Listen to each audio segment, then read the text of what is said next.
Hello all and welcome back again. इस session में हम लोग बेसिकली डिस्कस करेंगे ज्योग्राफी ऑप्शनल पेपर 1 को। और अभी हम लोग फिलहाल देखेंगे सेक्शन ए, जो सेक्शन ए का पार्ट है। कैसे हम लोग ये पता करें कि कितने वर्ड लिखने हैं, तो उसमें जितने भी मार्क्स हैं उसको 15 से मल्टीप्लाई कर दीजिए। जितने भी वर्ड निकल करके आते हैं वही आपके नंबर ऑफ वर्ड्स हैं जो आपको आंसर में लिखना है। जैसे 10 मार्क्स के क्वेश्चन है तो 15 इंटू 10 कर लीजिए, तो आपका आ जाएगा 150 वर्ड, ये आपको लिखना है। इसी तरीके से 20, 15 इस तरह से आप लोग निकाल सकते हैं कि कौन से कितने वर्ड कहाँ पर लिखने हैं। तो फर्स्ट क्वेश्चन पे आ जाते हैं। थोड़ा सा डिफरेंट क्वेश्चन था। डिफरेंट कहने का मतलब ये हो गया कि कुछ लोग देख करके खुश भी हो जाएंगे और कुछ लोग देख करके थोड़ा सा दुखी भी हो जाएंगे। अल्टीप्लेनेशन क्या चीज़ होती है, ओवरऑल क्वेश्चन क्या था, या ओवरऑल इस पेपर में क्या पैटर्न है, उसको हम लोग बाद में डिस्कस करेंगे। एक क्वेश्चन को डिस्कस करने के बाद में अल्टीमेटली जो भी एक फाइनल ओवरव्यू होगा वो भी हम लोग देख लेंगे। फिलहाल क्वेश्चन को देखते हैं। फर्स्ट क्वेश्चन हमारा अल्टीप्लेनेशन को लेकर के डायरेक्टली, अगर आप सविंदर सिंह बुक को देखेंगे तो वहाँ पर डायरेक्टली आपको कुछ 4-5 लाइन के आप कंटेंट देख सकते हैं जो लिखा गया है। यहाँ पर सिंपली आपको ये मिल जाएगा कि अल्टीप्लेनेशन वो चीज़ होती है जो कि एल्टीट्यूड मतलब कि एल्टीट्यूडिनल एरिया में यानी कि पेरीग्लेशियल एरिया में मिलती है। दो चीज़ मिल जाएगी। और यही जो आपका सरफेस है, this is flat surface area, flat surface area, इसी को हम लोग बोल देते हैं अल्टीप्लेनेशन। ये बहुत ही छोटा सा कंटेंट दिया गया आपके सविंदर सिंह ने, बट यहाँ 150 वर्ड लिखना है। हाउ टू मैनेज इट, कैसे किया जाए। तो सिंपली देखिए आपको क्या करना होगा। आप इरोजनल सरफेस से शुरू करिए कि व्हाट इज इरोजनल सरफेस और अप्लेनेशन सरफेस, और फिर यहाँ पर बताएंगे there are two kind of process that are going on, and after functioning of these two things, that is in erosional and depositional, ultimate surface that is being achieved is called as erosional surface या फिर planation surface. तो erosional और deposition होने के बाद में जो भी फाइनल एलिमेंट हमें मिलता है उसी को हम लोग बोलते हैं हमारा जो प्लेनेशन सरफेस होती है।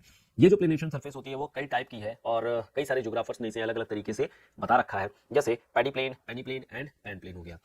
ये जो paddy plain and penny plane and pan plain है, सबने अलग अलग तरीके से, जैसे हमारी डेविस हो गए या फिर हमारे 1 सेकेंड, हाँ, तो हम लोग बेसिकली ये बोल रहे थे कि प्लेन जो होते हैं वो 3 तरीके के हैं, pediplain, Penney plane and pan plane. और इसको डिस्कस करने के लिए अलग अलग ज्योग्राफर ने अलग अलग तरीके से चीज़ें बता रखी है। जैसे कि हमारे एल्सिकिंग हो गए या डेविस हो गए या पेंक हो गए या क्रिकमे हो गए। तो इन लोगों के बारे में जस्ट आपको एक फ्लो चार्ट बनाना है। फ्लो चार्ट बनाने के बाद में आप बता देंगे कि जो भी ग्लेशियल एरिया है या फिर एल्टीट्यूडिनल एरिया है वहाँ पर प्राइमरली हमें पेरीग्लेशियल टाइप की लैंडफॉर्म्स मिलते हैं। और ये जो लैंडफॉर्म्स होते हैं इसमें भी इरोजन, इसमें भी डिपोजिशन होती है, और अल्टीमेटली जो फाइनल सरफेस मिलती है उसी को हम लोग बोलते हैं एल्टीप्लेनेशन या फिर एल्टीट्यूड प्लेनेशन। यहाँ पर तमाम तरीके की इरोजनल जैसे यू शेप्ड वैली वगैरह बन जाती है, और उसके बाद से अल्टीमेटली एक फ्लैट सरफेस मिलती है जो कि कॉन्वेक्सो कॉन्केव सरफेस होती है, और इसी को हम लोग बोलते हैं एल्टीप्लेनेशन। तो बेसिकली यहाँ पर जो कंटेंट हम लोगों ने यूज किया है वो पैरेलल रिट्रीट का कंटेंट यूज किया, और इसी पैरेलल रिट्रीट के ही दौरान में अल्टीमेटली हम लोगों ने कॉन्वेक्सो कॉन्केव सरफेस को उठाया और इसी को हम लोगों ने एल्टीप्लेनेशन कर दिया। तो एक बेसिक आइडिया जो हमें लग रहा था उसी को क्या किया गया है, एक्सप्लेन कर दिया गया, स्ट्रेच कर दिया गया पुराने नॉलेज के बेसिस पर। तो बस यही आपको लिख लेना होगा। 150 word you can easily manage with this content and easily manage किया जा सकता था। एटलीस्ट कुछ मार्क्स तो आपको यहाँ पर मिल ही जाएंगे। बाकी नेक्स्ट क्वेश्चन में अगर देखें तो नेक्स्ट क्वेश्चन है what are the important factors responsible for air mass modification. मैं कहूँगा एक बहुत ही बेसिक लेवल का क्वेश्चन है।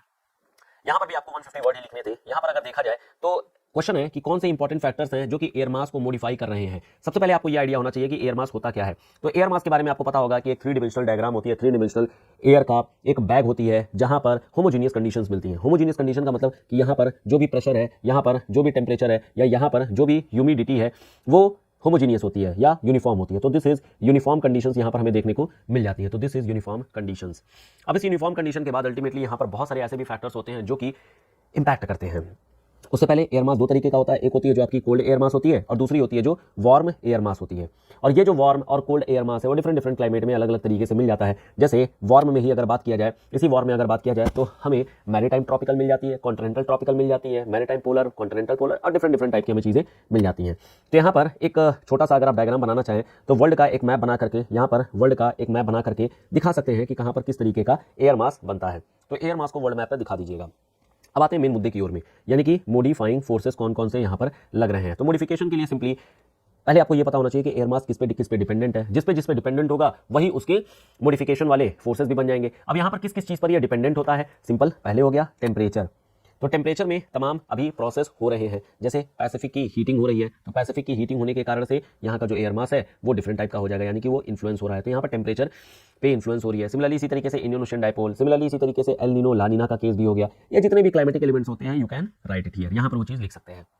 सिमिलरली प्रेशर को भी आप लिख सकते हैं, सिमिलरली ह्यूमिडिटी को भी आप लिख सकते हैं। इन सब के अलावा और क्या मॉडिफाइंग फोर्सेज होते हैं, इसके अलावा होती है आपकी लैटिट्यूड। क्यों लैटिट्यूड? क्योंकि ये लैटिट्यूड अल्टीमेटली जो सन की इंसोलेशन है उससे इंपैक्ट होंगे। तो सन की इंसोलेशन भी अल्टीमेटली एरिया के प्रेशर और टेम्परेचर को इंपैक्ट करेगी और इस कारण से हमारा एयर मास भी इंपैक्ट हो रहा होगा। इसी तरीके से एल्टीट्यूड भी, ऊंचाई भी एक तरीके से क्या होगी, इंपैक्ट हो रही होगी या फिर इंपैक्ट कर रही होगी। तो ये भी हमारे लिए एक इंपॉर्टेंट फैक्टर बन जाएगा हमारे इस ट्रांसपोर्ट का। इसके अलावा बाकी आप लेटेंट हीट को भी लिख सकते हैं, यानी कि जो हमारा हीट बैलेंस है, ये हीट बैलेंस भी अल्टीमेटली कहीं ना कहीं इसी एयर मास को इंपैक्ट कर रहा होगा। तो जितने भी इस तरीके के कंटेंट होते हैं जहां पर आपकी प्रेसिपिटेशन या फिर मॉइस्चर या फिर टेम्परेचर या फिर आपकी एटमॉस्फेरिक डिस्टर्बेंसेस, हाँ एक और चीज़ हो सकती है, this is also atmospheric disturbance, और इस एटमॉस्फेरिक डिस्टर्बेंस में जैसे साइक्लोनिक कंडीशंस वगैरह होती हैं, ये भी अल्टीमेटली इसको मॉडिफाई करती हैं, इसको इंपैक्ट करती हैं। तो यही सब हो जाएगी आपकी रिस्पॉन्सिबल फैक्टर्स जो कि एयर मास को मॉडिफाई कर रहे हैं। एक और चीज़ आप लिखना चाहे तो पोल्यूशन को भी लिख सकते हैं, क्योंकि ये भी कहीं ना कहीं इंपैक्ट कर रही है, and this could be anthropological reason के अंतर्गत आ जाएगा। तो दिस इज एंथ्रोपोलॉजिकल। तो कुछ यहाँ पर हम लोगों ने 7-8 पॉइंट लिख लिए हैं, और इसी 7-8 पॉइंट को जब आप एक्सप्लेन कर देंगे तो इजीली यहाँ पर हमारा कंटेंट हो जाएगा। समझ आ गया? हालांकि और भी चीज़ें हो सकती हैं, लेकिन एटसेट्रा लिख करके आप इसको क्वेश्चन को एंड कर सकते हैं। बाकी लास्ट में तो खैर आप बता ही सकते हैं, mass are very very important thing for atmospheric stability and overall कहीं ना कहीं फ्रंट फॉर्मेशन और तमाम तरीके की जो एटमॉस्फेरिक कंडीशंस होती हैं, जैसे फेरल साइकिल या पोलर साइकिल, उसके भी फॉर्म होने में ये एयर मास काफी इंपॉर्टेंट रोल प्ले करते हैं। सिंपल हो गया, आसान पार्ट है, ज़्यादा कोई दिक्कत नहीं है।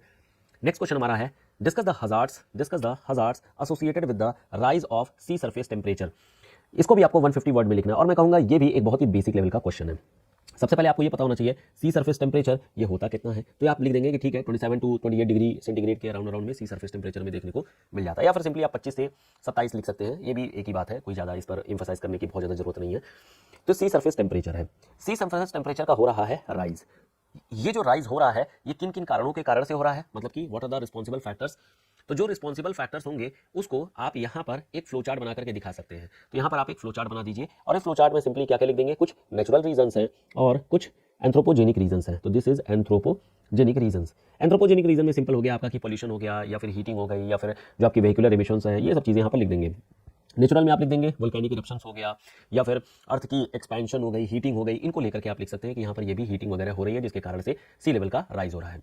अब यहाँ पर लिखेंगे सी लेवल राइज होने के आखिर में प्रॉब्लम्स क्या क्या है। तो प्रॉब्लम्स में तमाम तरीके के प्रॉब्लम्स आ रहे हैं, जैसे ओवरऑल जो वाटर का लेवल है, ये वाटर का लेवल इंक्रीज कर रहा है, पहली दिक्कत। दूसरी दिक्कत यहाँ पर सैलिनिटी का डिस्ट्रीब्यूशन है, सैलिनिटी डिस्ट्रीब्यूशन ये भी चेंज हो रहा है, और अगर सैलिनिटी डिस्ट्रीब्यूशन चेंज होगा तो अल्टीमेटली जो भी ओशन करंट्स हैं वो चेंज हो जाएंगी, ओशन करंट्स का पैटर्न चेंज हो जाएगा, और ओशन करंट का अगर पैटर्न चेंज होगा तो ऑब्वियसली हमें कोस्टल इकोसिस्टम में काफी कुछ चेंजेस देखने को मिलेंगे। तो कोस्टल इकोसिस्टम में काफी कुछ चेंजेस, और बाकी इसके अलावा हजार्ड बहुत सारे आएंगे। इन हजार्ड में किस तरीके के हजार्ड आएंगे, जैसे जो हमारे ट्रॉपिकल डिस्टर्बेंसेस वगैरह हैं, इन ट्रॉपिकल डिस्टर्बेंसेस में जैसे साइक्लोन, जैसे सुनामी, ठीक है सुनामी हो गया, या फिर फ्लडिंग, या फिर एक तरीके से कह लीजिए कि हाँ ठीक है फ्लडिंग भी बोल ही सकते हैं आप, लैंडस्लाइड हो गया एक तरीके से, लैंडस्लाइड इन द सेंस की जो साइक्लोन की लैंड पर आकर के फॉल होती है, लैंडफॉल हो जाती है। तो यहाँ पर लिख दे रहा हूँ मैं लैंडफॉल एक्सेट्रा। तो ये सारी चीज़ें अल्टीमेटली हजार्ड के फॉर्मेट में आ जाती है। दूसरी जो हजार्ड है वो है आपकी सबमर्जेंस, ठीक है सबमर्ज कर जाना, तो सबमर्जेंस ऑफ आइलैंड, और ये बेसिकली हमें देखने को मिल रही है कई सारे आइलैंड्स में। स्पेशली ये क्लॉज है, ये है loss and damage clause, loss and damage clause, और ये पेरिस क्लाइमेट डील में भी डिस्कस किया गया था। तो जितने भी आइलैंड्स हैं, जैसे हमारा मुंबई हो गया इंडिया का, या फिर पलामू हो गया, सोलोमन आइलैंड, मार्शल्स आइलैंड, या फिर मालदीव्स हो गया, मॉरिशस हो गया, कई सारे आइलैंड ऐसे हैं जो कि सबमर्ज हो रहे हैं। तो यहाँ पर लॉस एंड डैमेज क्लॉज ये भी आप लिख सकते हैं सी लेवल राइज को लेकर के। इसके अलावा जो हजार्ड होगी वो डेजर्टिफिकेशन को लेकर के भी होगा। तो डेजर्टिफिकेशन ये भी एक यहाँ पर क्लॉज बोल सकते हैं, क्योंकि वाटर लेवल का राइज होगा, अल्टीमेटली जो कोल्ड विंड्स है वो ब्लो करेंगी, और जो डेजर्टिफिकेशन का एरिया है वो कंटिन्यूअसली बढ़ता जाएगा। इसके अलावा एक और चीज़ हो सकती है, और वो है डेजर्टिफिकेशन में ही आप बोल सकते हैं ड्रॉट का आना, ड्रॉट भी अल्टीमेटली इंक्रीज कर जाएगा। क्यों? क्योंकि मैनग्रोव अल्टीमेटली यहाँ पर मैनग्रोव का लॉस हो जाएगा, क्योंकि पानी में ये लोग जो है डूब जाएंगे, और अल्टीमेटली जो ये सैलाइन वाटर है ये हमारी धरती में आ जाएगा, सैलाइन वाटर हमारे सॉइल में आ जाएगा, और सैलाइन वाटर के सॉइल में आने के कारण से अल्टीमेटली यहाँ पर रॉक स्ट्रेटा या फिर सॉल्ट पैन बन जाएंगे, जिसके कारण से अल्टीमेटली यहाँ पर हमें फेलियर ऑफ द क्रॉप देखने को मिलेगा, या फिर डेजर्टिफिकेशन या ड्रॉट। तो ये कुछ 3-4 कंडीशंस है जो कि अल्टीमेटली आप लिख करके इसको एक्सप्लेन करिएगा, और एक्सप्लेन करने के बाद में ये आपका पूरा का पूरा जो सी सरफेस टेम्परेचर का राइज है वो हमें देखने को मिल जाएगा। समझ आ गया क्या है, क्या चीज़ें हैं। बाकी हजार्ड में हालांकि और भी तमाम चीज़ें लिखी जा सकती हैं, जैसे हमारा वाटर साइकिल है, ये वाटर साइकिल कहीं ना कहीं डिस्टर्ब हो जाएगा, हीट बैलेंस हमारा डिस्टर्ब हो जाएगा, क्योंकि ये भी कहीं ना कहीं इंसुलेशन और जो एल्बिडो है उसको बैलेंस नहीं कर पाएगा। तो तमाम तरीके की यहाँ पर दिक्कतें देखने को मिलेंगी, और ये अपने आप में बहुत बड़ा क्वेश्चन बन जाएगा। बस ये है कि आपको मैनेज कैसे करना है उस पर डिपेंड हो जाता है। नेक्स्ट हमारा क्वेश्चन है gene pool centres are the good hope for biodiversity conservation. ये भी देखिए एक बहुत ही बेसिक सा क्वेश्चन है। जीन पूल के बारे में आपको पता होना चाहिए कि व्हाट इज जीन पूल, और ये बायोडाइवर्सिटी कंजर्वेशन को किस तरीके से ये एक तरीके से कह लीजिए कि कैसे ये कंजर्व कर रहा है, कैसे ये चीज़ों को बता रहा है। तो सबसे पहले आप बता देंगे जीन पूल के बारे में। तो this is our gene pool. Gene pool centres का मतलब ये होता है जहां पर जेनेटिक डाइवर्सिटी बहुत ज़्यादा देखने को मिल जाती है। तो यहाँ पर हो गई जेनेटिक डाइवर्सिटी, तो दिस इज जेनेटिक डाइवर्सिटी। हमें दो तरीके की जीन पूल देखने को मिलती है, एक हो जाएगा जो फ्लोरल होती है और दूसरी हो जाएगी जो फौना की होती है। फ्लोरा और फौना में दोनों का एक एक मैप आप बना देंगे। दिस इज योर मैप, यहाँ पर वर्ल्ड पे मैप है, दोनों को आप बता करके दिखा देंगे। जैसे पैलियो ट्रॉपिकल, नी आर्कटिक, है ना, तो ये ऑलरेडी हम लोगों ने क्लास में भी डिस्कस कर रखा है। ठीक है, अब यहाँ पर आप ये एक और चीज़ वॉलेस लाइन के बारे में भी दिखा दीजिएगा कि दिस इज वॉलेस लाइन, और जो ऑस्ट्रेलिया से साउथ ईस्ट एशिया को डिवाइड करती है वो वॉलेस लाइन बन जाएगी। तो यहाँ पे आपने दिखा दिया कि आखिर में जीन पूल सेंटर्स क्या क्या हैं। अब आपका नेक्स्ट स्टेटमेंट जो होना चाहिए वो ये होना चाहिए कि gene pool centres are the good hope for biodiversity conservation. मतलब ये बायोडाइवर्सिटी कंजर्वेशन कैसे कर रहे हैं, इन पर डिपेंडेंट होना चाहिए। मतलब इनको आपको अब इलैबोरेट करना है कि कैसे ये जीन पूल सेंटर्स को कंजर्व कर रहे हैं या फिर आपकी बायोडाइवर्सिटी को कंजर्व कर रहे हैं। तो यहाँ पर भी तमाम चीज़ें आप लिख सकते हैं। जैसे पहला पॉइंट ये लिख सकते हैं कि जो जीन पूल्स होते हैं वो स्पेसिफिक पर्पस के लिए होते हैं, स्पेसिफिक पर्पस के लिए होते हैं, क्योंकि यहाँ पर एक स्पेसिफिक टाइप की पर्टिकुलर कैरेक्टरिस्टिक्स होती है, और जिसके कारण से आप ये बोल सकते हैं कि जो यहाँ पर जीन पूल का एलिमेंट है, चाहे फ्लोरा हो चाहे फौना हो, वो यहाँ की हार्श क्लाइमेट को टॉलरेंट होता है। तो यहाँ पर कह सकते हैं कि टॉलरेंस हमें देखने को मिलती है। इसी में एग्जांपल के तौर पर लिख सकते हैं जैसे एस्टिवेशन होना, तो एस्टिवेशन या फिर आपकी हाइबरनेशन होना, ये सब चीज़ें कहीं ना कहीं दिखा रहा है कि जो जेनेटिक पूल है, जो ट्रॉपिकल मतलब कि आपका पोलर एरिया का होता है, they are tolerant with respect to the harsh climatic condition. और सिमिलरली इसी तरीके से ट्रॉपिकल में एंड सिमिलरली इसी तरीके से अलग अलग एरिया में आ जाएगा। समझ आ गया?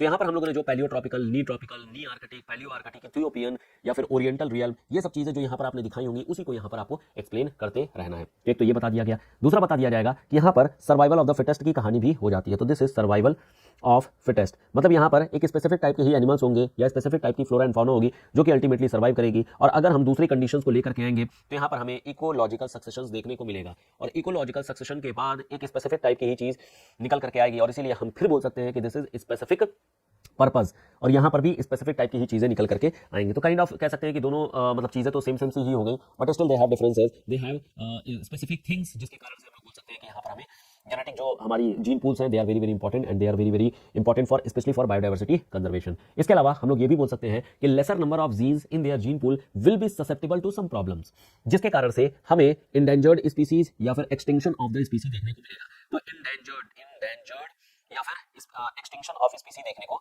मिल जाएगा। तो ये भी हमारे लिए एक पॉइंट हो सकता है। फोर्थ पॉइंट इसी तरीके से आप बोल सकते हैं कि जो जेनेटिक मटेरियल्स होते हैं, जेनेटिक मटेरियल्स अगेन बहुत ज़्यादा इंपॉर्टेंट होते हैं, जो कि ये कह सकते हैं कि सस्टेनेबल डेवलपमेंट के लिए काफी यूजफुल रहेगा। तो एक पॉइंट आप सस्टेनेबल डेवलपमेंट को लेकर के भी दिखा सकते हैं, this is our sustainable development. और ये जो सस्टेनेबल डेवलपमेंट है या जो ये स्पीसीज है वो कहीं ना कहीं एक इकोसिस्टम का पार्ट होते हैं, और इकोसिस्टम के अगर पार्ट है तो अगर हम किसी भी कंपोनेंट को, इकोसिस्टम के किसी भी कंपोनेंट को अगर डिस्टर्ब करेंगे तो ultimately this will result in cumulative effect, और ये जो क्यूमुलेटिव इफेक्ट होगा वो अपने आप में काफी ब्रॉड डैमेज देगा, और इस वजह से this is very important for the biodiversity conservation. तो प्राइमरली आपको यही 4-5 पॉइंट है कुछ जिसको लिखना होगा, and this is obviously the good hope for biodiversity conservation. तो यहाँ पर आपको बस इसी सीक्वेंस में आंसर लिखना होगा। अगेन मैं कहूंगा कि this is very very basic part, easily ये भी लिखा जा सकता था, इजीली मैनेज किया जा सकता है। नेक्स्ट हमारा क्वेश्चन है, describe how ecosystem services of Himalaya are essential for highland and lowland sustainability of Asia. अब देखिए ये भी जो हमारा क्वेश्चन है बेसिक लेवल पर ही है। देखिए क्या बोला जा रहा है, आपको बताना है इकोसिस्टम सर्विसेज, यानी कि जो क्वेश्चन है वो थोड़ा सा एनवायरमेंटल एंगल पर लिया जा रहा है। किसकी बतानी है? हिमालय की बतानी है।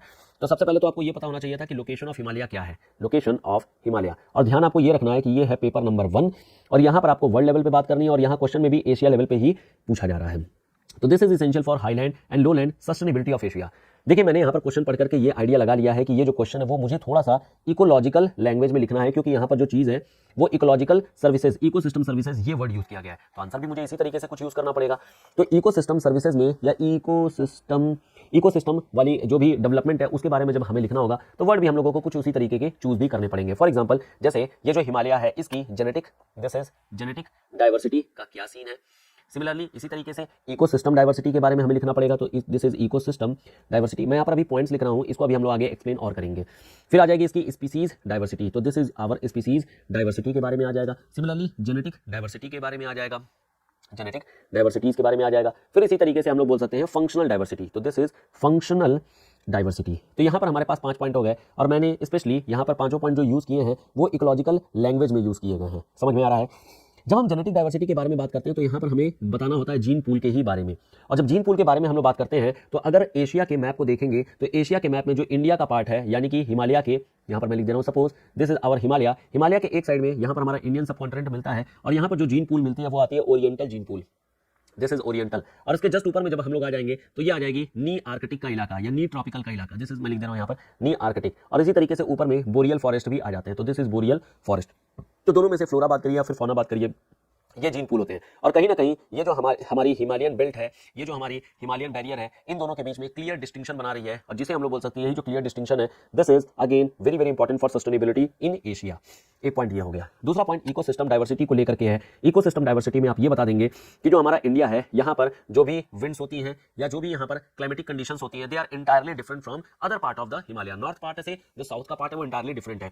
यहाँ पर जो कंडीशंस होती है वो मॉनसूनल कंडीशंस होती है, एवरेज टेम्परेचर रिलेटिवली काफी हाई होता है, सॉइल कंडीशंस, हर तरीके की जो कंडीशंस होती है वो बहुत ही डिफरेंट होती है एज कंपेयर टू जो ऊपर यानी नॉर्थ साइड में होती है। अब आ जाएंगे आप स्पीसी डाइवर्सिटी पे। स्पीसी डाइवर्सिटी हमारे पास हो जाती है ट्राइबल डिस्ट्रीब्यूशन। अगर हम इंडियन साइड में आते हैं तो इंडियन साइड में हमें आर्यन ट्राइब मिलती है, प्लस द्रविडियन ट्राइब मिलती है, तो दिस इज द्रविडियन ट्राइब मिलती है।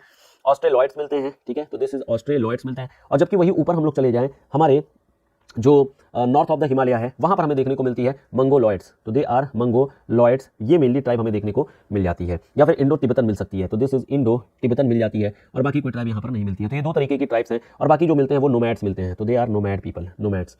तो ये दो तरीके की कंडीशन यहाँ पर हमें मिल जाएगी। जब genetic diversity, okay we have already written it, तो जो हमारी ज्योमेट्रिक जेनेटिक डाइवर्सिटी है वो हम लोगों ने देख लिया है। फंक्शनल डाइवर्सिटी के बारे में जब हमें बात करना होगा तो यहाँ पर फिर से हम लोग इकोसिस्टम डाइवर्सिटी को ही लेकर के आएंगे। फंक्शनल डाइवर्सिटी का मतलब किस तरीके की फंक्शनिंग होती है। जैसे अगर बात किया जाए हमारे नॉर्थ ऑफ द हिमालय में देखें तो यहाँ पर कोल्ड डेजर्ट मिलते हैं, यहाँ पर कोल्ड डेजर्ट मिलते हैं, ग्रासलैंड्स मिलती हैं, ग्रासलैंड्स होती हैं, ठीक है। जबकि वही अगर साउथ ऑफ द हिमालय में देखेंगे तो यहाँ पर एग्रीकल्चरल लैंड्स मिलते हैं, तो एग्रीकल्चरल लैंड मिलते हैं यहाँ पर प्राइमरली। ये पूरा इलाका प्लेन एरिया मिलता है हमें, और यहाँ पर ये मतलब primary activity as part of the agriculture ये काफी प्रोमिनेंट मिल जाती है। तो ये बेसिकली आपको लिखना होगा as part of the highland and lowland sustainability in Asia. Highland का मतलब वही हो गया जो चाइना या प्लेटू रीजन हो गया, लोलैंड का मतलब हो गया जो हमारे इंडिया में great plains of India, great plain of India, this is lowland, ठीक है। और जो हाईलैंड है वो प्लेटूज वगैरह है, वो तो खैर आप समझ ही रहे होंगे कि क्या सीन हो सकता है। So these are the thing that you need to write in this question. Again एक बेसिक क्वेश्चन था जहां पर बेसिक आइडिया यूज किया जा रहा था। नेक्स्ट हमारा क्वेश्चन है, the concept of plate tectonics has been derived from isostasy and continental drift theory, elaborate citing suitable example. बहुत ही बेसिक, और एक मैं कहूंगा कि जनरल यहाँ पर आंसर आपका आ जा रहा है। क्या हो रहा है यहाँ पर, सबसे पहले आपको ये बताना है कि आइसोस्टेसी क्या है। तो आइसोस्टेसी के बारे में जब भी बातें होती हैं तो आपको याद आना चाहिए, पता होना चाहिए हॉल एंड डाना के बारे में, आपको पता होना चाहिए हॉल एंड डाना, आपको पता होना चाहिए एरी के बारे में, और आपको पता होना चाहिए प्राट के बारे में। इनके एक्सप्लेन नहीं करना है, बस आपको बताना है कि दीज आर द ज्योग्राफर्स जो कि बेसिकली इस आइसोस्टेसी को एक्सप्लेन किए थे। अब आइसोस्टेसी का कांसेप्ट क्या है, आइसोस्टेसी का कांसेप्ट है आर्किमिडीज प्रिंसिपल को लेकर के। तो ये जो हमारे आर्किमिडीज प्रिंसिपल है जहां पर फ्लोटेशन प्रिंसिपल बेसिकली वर्क करता है, तो दिस इज फ्लोटेशन प्रिंसिपल। ये जो फ्लोटेशन प्रिंसिपल है, इसी फ्लोटेशन प्रिंसिपल पर ही हमारी वैगनर की थ्योरी भी बेस्ड थी, वैगनर्स आइडिया, वैगनर का भी आइडिया हमारा इसी पर बेस्ड था। यहाँ पर आपको ये बताना है कि अगर मान लेते हैं कि कोई ये लैंडफॉर्म है, तो इसी लैंडफॉर्म पर ही, इसी लैंडफॉर्म के ही नीचे इसकी एक रूट भी होगी, और ये जो रूट होगी वो डिपेंड करेगी कि आखिर में जो लैंडफॉर्म ऊपर है उसकी डेंसिटी किस तरीके की है। तो यहाँ पर इसकी density is going to ultimately decide what kind of root will be there beneath this surface. और ये जो नीचे हम लोग आ रहे हैं, नीचे हमारी मतलब कि एस्थेनोस्फीयर हो जाएगी, तो दिस इज आवर एस्थेनोस्फीयर, ठीक है। और उसके नीचे हमारा एक मेंटल का पार्ट आ जाता है, तो दिस इज आवर मेंटल का पार्ट। तो कहीं ना कहीं ये फ्लोटेशन प्रिंसिपल पर बेस्ड है, और यही फ्लोटेशन प्रिंसिपल यहाँ पर आपको दिखाना होगा। आप ये बताएंगे कि इसी फ्लोटेशन प्रिंसिपल के बेसिस पर हमें ये पता चला कि अल्टीमेटली ये जो हमारा लिथोस्फेरिक प्लेट्स हैं, these are the lithospheric plates, और ये जो लिथोस्फेरिक प्लेट्स हैं वो ब्रोकन फॉर्मेट में होती है, टूटी फॉर्मेट में है। ब्रोकन फॉर्मेट के नीचे यहाँ पर हमारे मेंटल हैं, दिस इज मेंटल, और इस मेंटल में कन्वेक्शन करंट्स होती है यहाँ पर, तो दिस इज कन्वेक्शन करंट्स, यहाँ पर कन्वेक्शन करंट्स हमारी जनरेट होती है, और उसी के बेसिस पर ऊपर डिवाइड हो जाता है। ये कन्वेक्शन करंट अल्टीमेटली किसके द्वारा बताया गया था, ये बताया गया था आर्थर होम्स के द्वारा। आइडिया हम लोगों ने कौन सा यूज किया, आइडिया यूज करें हम लोग फ्लोटेशन, और उसी के बेसिस पर स्ट्रेच किया हम लोगों ने, आर्थर होम के प्रिंसिपल को ले आया गया। अब आपको बताना यही कॉन्टिनेंटल ड्रिफ्ट थ्योरी जो कि वैगनर ने ही दिया था, आइसोस्टेसी का प्रिंसिपल जो आर्किमिडीज के फ्लोटेशन प्रिंसिपल पर है, और जो हमारा वैगनर का आइडिया है जहां पर हम लोगों ने ओशियानिक, दिस इज ओशियानिक, और दूसरा कॉन्टिनेंटल प्लेट के बारे में यहां पर डिस्कस किया। इन दोनों के बेसिस पर हमें एक आइडिया ये लग गया कि एक्चुअल में जो लिथोस्फीयर है, ये लिथोस्फीयर प्लेट के फॉर्मेट में है, और यहाँ पर जो प्लेट है वो दो तरीके की प्लेट है। एक हमारा हो गया जो कॉन्टिनेंटल प्लेट है जो कि हमारे वैगनर ने बता दिया, और दूसरी है जो ओशियानिक प्लेट है। और इन दोनों ही प्लेट के कंटिन्यूअस इंटरैक्शन के ही बेसिस पर हमें कई तरीके के जो जियोलॉजिकल एक्टिविटीज या ज्योग्राफिकल फिनोमिना हमें देखने को मिलती हैं, और इन्हीं फिनोमिना को अल्टीमेटली एक्सप्लेन किया गया, इन्हीं फिनोमिना को अल्टीमेटली कंक्लूड किया गया in the format of plate tectonic theory. और यही चीज आपको यहाँ पर लिख देनी है, यही चीज अल्टीमेटली मैनेज करके आपको यहाँ पर बता देना है। समझ आ गया क्या है। नेक्स्ट क्वेश्चन के बारे में देखें तो ये भी बहुत ही बेसिक सा क्वेश्चन है, detailed account of bottom topography of Pacific question. यहाँ पर ज्यादा कुछ बताने की जरूरत नहीं है आपको, टोपोग्राफी वही कॉन्टिनेंटल शेल्फ, वही कॉन्टिनेंटल स्लोप, वही कॉन्टिनेंटल राइज, इनके बारे में बताना है। तो दिस इज कॉन्टिनेंटल शेल्फ हो गया, कॉन्टिनेंटल स्लोप हो गया, राइज हो गया, फिर आपको बॉटम जो हमारी अबाइजल प्लेन होती है इसके बारे में बता देना होगा, गायोट्स वगैरह के बारे में बताना होगा, ट्रेंचेस वगैरह के बारे में बताना होगा। एग्जांपल आप पैसिफिक क्वेश्चन का ले लीजिएगा, हम लोगों ने अपने बेसिक वीडियो में जो 168 वीडियोस है वहां पर बहुत ही डिटेल्ड फॉर्मेट में इसको डिस्कस भी किया है, रिपीट करने का कोई मतलब नहीं है, बहुत ही बेसिक सा क्वेश्चन है, लगभग सब लोग प्रिपेयर करके जाते हैं, तो यहाँ पर दिक्कत नहीं आनी चाहिए। नेक्स्ट क्वेश्चन की ओर में आते हैं। नेक्स्ट हमारा क्वेश्चन है soil erosion and soil degradation are threat to food supply. Threat to food supply, ठीक है। तो यहां पर देखिए दो पार्ट है, एक हमारा पार्ट है सॉइल इरोजन और दूसरा पार्ट है सॉइल डिग्रेडेशन। सॉइल डिग्रेडेशन, ठीक है, सॉइल डिग्रेडेशन। ओके, देखिए दो तीन प्रॉब्लम आज तो हुई है। पहली प्रॉब्लम टेलीग्राम नहीं चल रहा था, यहाँ पर भी न जाने क्या इंटरनेट इशू आ रही थी कि अपडेट नहीं हो रही थी। सेकंड पार्ट, जब हम लोगों ने लाइव अभी कोशिश किया तो वहाँ पर भी बार बार डिस्कनेक्ट हो रही थी, तो वो भी एक प्रॉब्लम वाली चीज़ थी। तो आज कुछ है, कुछ बुरा दिन है जिसके कारण से कनेक्टिविटी नहीं हो रही है, तो अभी अपलोड करेंगे ये रिकॉर्डेड सेशन, और अभी हम लोग सेक्शन यही लेंगे और बाकी के जो क्वेश्चन है कल लाइव करेंगे। कोशिश यही दुआ करिएगा कि चल जाए, ठीक है। चलिए, तो सॉइल इरोजन के बारे में और आपके सॉइल डिग्रेडेशन के बारे में, इन दोनों के बारे में लिखना है और हमें इन दोनों को कहां पर कन्वर्ज करना है, इन दोनों को हमें कन्वर्ज करना है अल्टीमेटली फूड सप्लाई को लेकर के। देखिए जब भी फूड सप्लाई वगैरह का नाम आए तुरंत आपके दिमाग में एसडीजी गोल और एमडीजी गोल ये तुरंत स्ट्राइक करना चाहिए, बहुत ही बेसिक है। फूड सप्लाई यानी कि गोल नंबर 2 आ जाएगा यहाँ पर हंगर को लेकर के, गोल नंबर 1 आ जाएगा पॉवर्टी को लेकर के, बहुत सारा है यहाँ पर जो एसडीजी और एमडीजी गोल में यहाँ पर अल्टीमेटली कनेक्ट हो जाएगा। यहाँ पर आपको ये बताना है कि अल्टीमेटली ये दोनों सॉइल इरोजन और soil degradation these are threat to food supply, यानी कि फूड सप्लाई डिसरप्ट हो जा रही है। फूड सप्लाई जो डिसरप्ट होगी वो दो तरीके से होगी, या तो प्रोडक्शन ही ना हो रहा हो तो यहाँ पर प्रोडक्शन का थ्रेट हो, पहली चीज, दूसरी चीज फेल होने का थ्रेट हो, फेल होने का यानी प्रोडक्शन तो हो गई थी लेकिन वो फेल हो गया, खराब हो गया सॉइल। और तीसरी चीज हो सकती है वो है ट्रेड को लेकर के कि फूड सिक्योरिटी, फूड सप्लाई नहीं हो पा रही है। ये तीन फॉर्मेट यहाँ पर हमें मिल जा रहा है। एक और यहाँ पर पॉइंट अगर लिखना चाहें तो लिख सकते हैं, मैं यहाँ पर लिख दे रहा हूँ माल्थस की theory. So this is Malthusian concept. इस माल्थुसियन कंसेप्ट में बेसिकली क्या बताया गया था, ये बताया गया था कि जो हमारा रिसोर्स होता है वो एपी में बढ़ता है, रिसोर्स जो है वो एपी में बढ़ता है, और जो पॉपुलेशन है वो जीपी में बढ़ती है, पॉपुलेशन ये जीपी में बढ़ती है।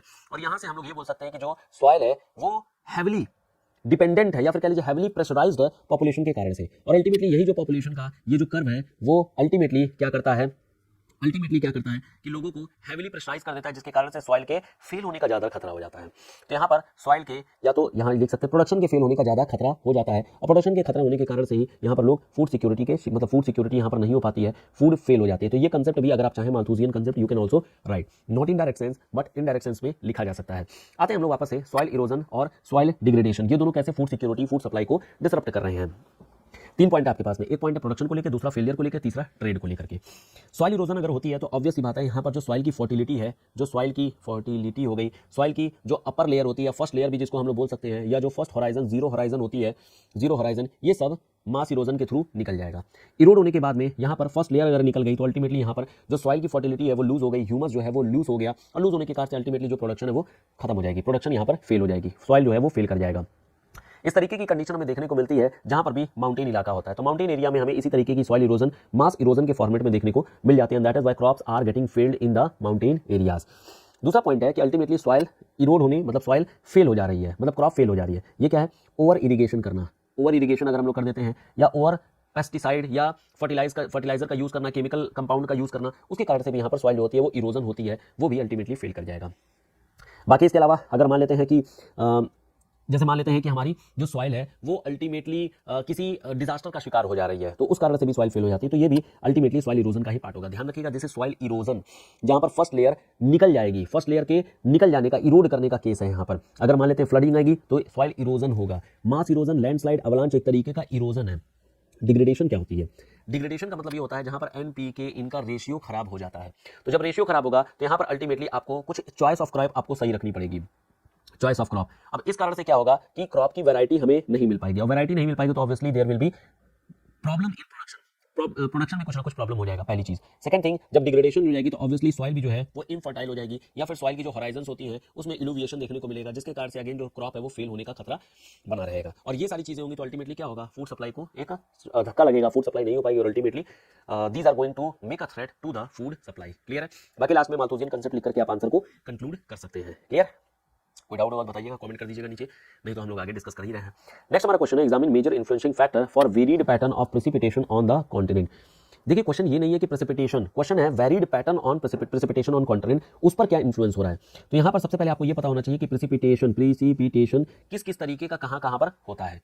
इस प्रेसिपिटेशन में तमाम तरीके के हो सकते हैं, जैसे ड्रिजल होती है, दिस इज ड्रिजल, हल्की हल्की बूंदे गिरना, या फिर आपकी हेल स्टॉर्म होना तो हेल स्टॉर्म हो जाना, स्नोफॉल होना, ठीक है। ये सब प्रेसिपिटेशन के मतलब तरीके ही है, कंडेंसेशन ही हो गया एक तरीके का। दूसरा जो मेन टाइप होता है वो होता है orographic, this is orographic type of precipitation. इसके अलावा साइक्लोनिक टाइप ऑफ प्रेसिपिटेशन, तो this is cyclonic type of precipitation.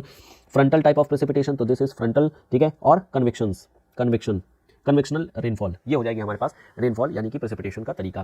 अब हमारे पास पैटर्न क्या है, पैटर्न को दिखाने के लिए obviously you need to draw a map here, एक मैप ड्रॉ कर लेंगे, वर्ल्ड का एक मैप ड्रॉ करके अल्टीमेटली ये दिखा देंगे कि कहां पर किस टाइप की बारिश हो रही है। ओरोग्राफिक पता है आपको, जहां जहां माउंटेन होगी वहां वहां पर ओरोग्राफिक होगा। साइक्लोनिक, जहां जहां पर साइक्लोन जनरेट हो रहे होंगे, चाहे आपकी हरिकेन्स या फिर विली ब्लिजार्ड जो भी बन रही होगी वो यहाँ पर बन जाएगी। फ्रंटल आपको पता है, जहाँ जहाँ पर भी टेम्परेट टाइप के साइक्लोन बनते हैं, वेस्टर्न डिस्टर्बेंस, वो यहाँ पर बन जाएंगे।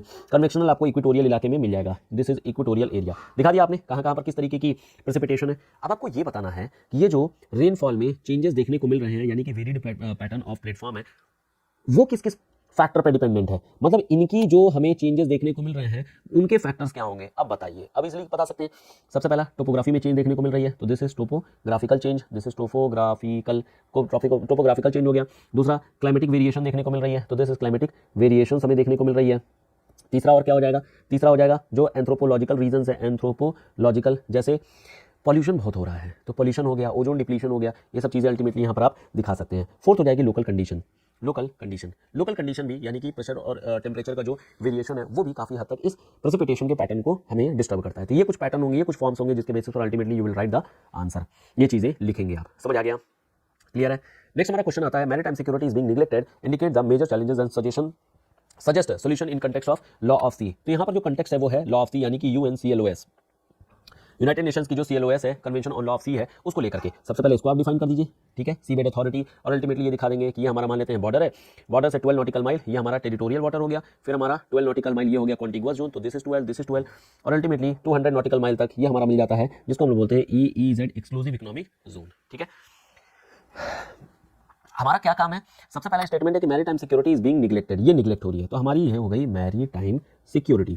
सबसे पहले आप बता देंगे मैरीटाइम सिक्योरिटी होती क्या है। मैरीटाइम सिक्योरिटी जब बताएंगे तो अल्टीमेटली आपको अल्फ्रेड महान के बारे में बताना पड़ेगा, तो दिस इज आवर अल्फ्रेड महान साहब, और साथ ही साथ में स्पाइकमैन साहब के बारे में भी बताना पड़ेगा, क्योंकि इन दोनों लोगों ने अल्टीमेटली इसी मैरीटाइम सिक्योरिटी के बारे में ही बात की थी।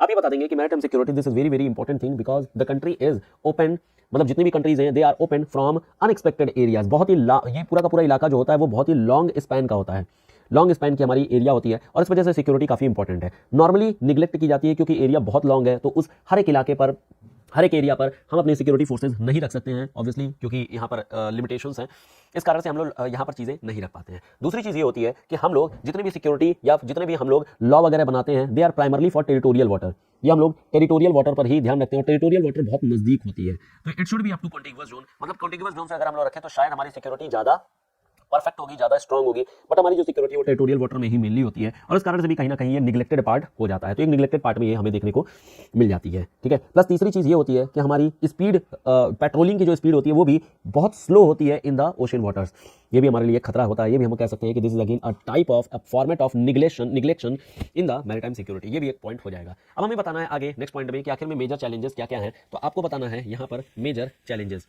अब मेजर चैलेंजेस में आप क्या क्या बता सकते हैं, मेजर चैलेंजेस में कई सारी चीज़ें हो जाएंगी। सबसे पहले ये हो जाएगा कि कंट्री की सिक्योरिटी को लेकर के, सो कंट्री की सिक्योरिटी के बारे में आ जाएगी कि कंट्री की सिक्योरिटी काफ़ी इंपॉर्टेंट होती है, क्योंकि अगेन बहुत सारे टेररिस्ट एक्टिविटीज़ वगैरह भी हुई हैं, और कंट्री भी अब जैसे इंडियन ओशियन का ही एग्जांपल यहाँ पर लिखा जा सकता है, एग्जांपल इंडियन ओशियन, तो जितने भी बड़े बड़े कंट्रीज़ हैं, जितने की बड़े बड़े कंट्रीज़ हैं, चाहे US हो, चाहे UK हो, चाहे चाइना हो, इंडिया हो, रशिया हो, सबकी प्रेजेंस अब इंडियन ओशियन में हमें मिल रही है, और अगर सबकी प्रेजेंस हमें इंडियन ओशियन में मिल रही है तो ऑब्वियसली ये पूरा का पूरा इलाका अपने आप में बहुत ही वल्नरेबल बन जा रहा है, any country can attack to in the neighbourhood of the ocean, और इस कारण से भी कहीं ना कहीं एक सिक्योरिटी प्रॉब्लम बन जा रही है। दूसरी हो जाती है कि बहुत से नॉन स्टेट एक्टर्स का भी अटैक होता है, नॉन स्टेट एक्टर्स मतलब कि टेररिस्ट एक्टिविटीज, हमारे यहाँ पर जैसे कि ताज अटैक हुआ था वो भी मैरीटाइम के कारण से, मतलब ओशन वाटर के थ्रू हुआ था। तीसरी चैलेंजेस ये हो जाती है कि यहाँ पर आइडेंटिफाई नहीं हो पाते, आइडेंटिफिकेशन प्रॉब्लम भी हो जाती है। जैसे आप लोगों ने एग्जांपल के तौर पे यहाँ लिख सकते हैं, जैसे जो इटालियन मरीनर्स का केस है वो अभी भी चल रहा है, तो इटालियन मरीनर्स ये बेसिकली कहीं ना कहीं आइडेंटिफिकेशन में ही प्रॉब्लम आती है। ये तो हो गई थोड़ी सी स्ट्रैटेजिक पॉलिटिकल, थोड़ा सा क्वेश्चन पॉलिटिकल बेसिस पर, इसलिए मैंने पॉलिटिकल शुरू में ज़्यादा लिखे। फिर आप बता सकते हैं रिसोर्स के एक्सकवेशन को लेकर के, रिसोर्स एक्सकवेशन। अब रिसोर्स के एक्सकवेशन में अल्टीमेटली यहाँ पर जो हमारा एरिया डिमार्केशन है वो पूरी तरीके से, जैसे लैंड बॉर्डर पे क्या होता है, you can draw line, but यहाँ पर आप नहीं कर सकते हैं। तो इस कारण से दो दिक्कतें हैं। पहली बात, जो भी मतलब मछली वगैरह फिशरी वगैरह करते हैं उनके लिए वो बॉर्डर क्रॉस कर देते हैं। एग्जाम्पल के तौर पर इंडिया और श्रीलंका का केस हो गया, जहाँ पर कंटिन्यूसली हर समय लगभग बॉर्डर क्रॉस हो ही जाता है। दूसरा ये होता है कि जो कंट्रीज हैं बेसिकली वो कहीं ना कहीं अपना एक डोमिनेंस दिखाती हैं, तो रिसोर्स के एक्टिवेशन में डोमिनेंस दिखाती हैं। एग्जांपल के तौर पर यहाँ लिख सकते हैं साउथ चाइना सी को लेकर के और चाइना की पोजीशन को लेकर के, ये भी आप दिखा सकते हैं।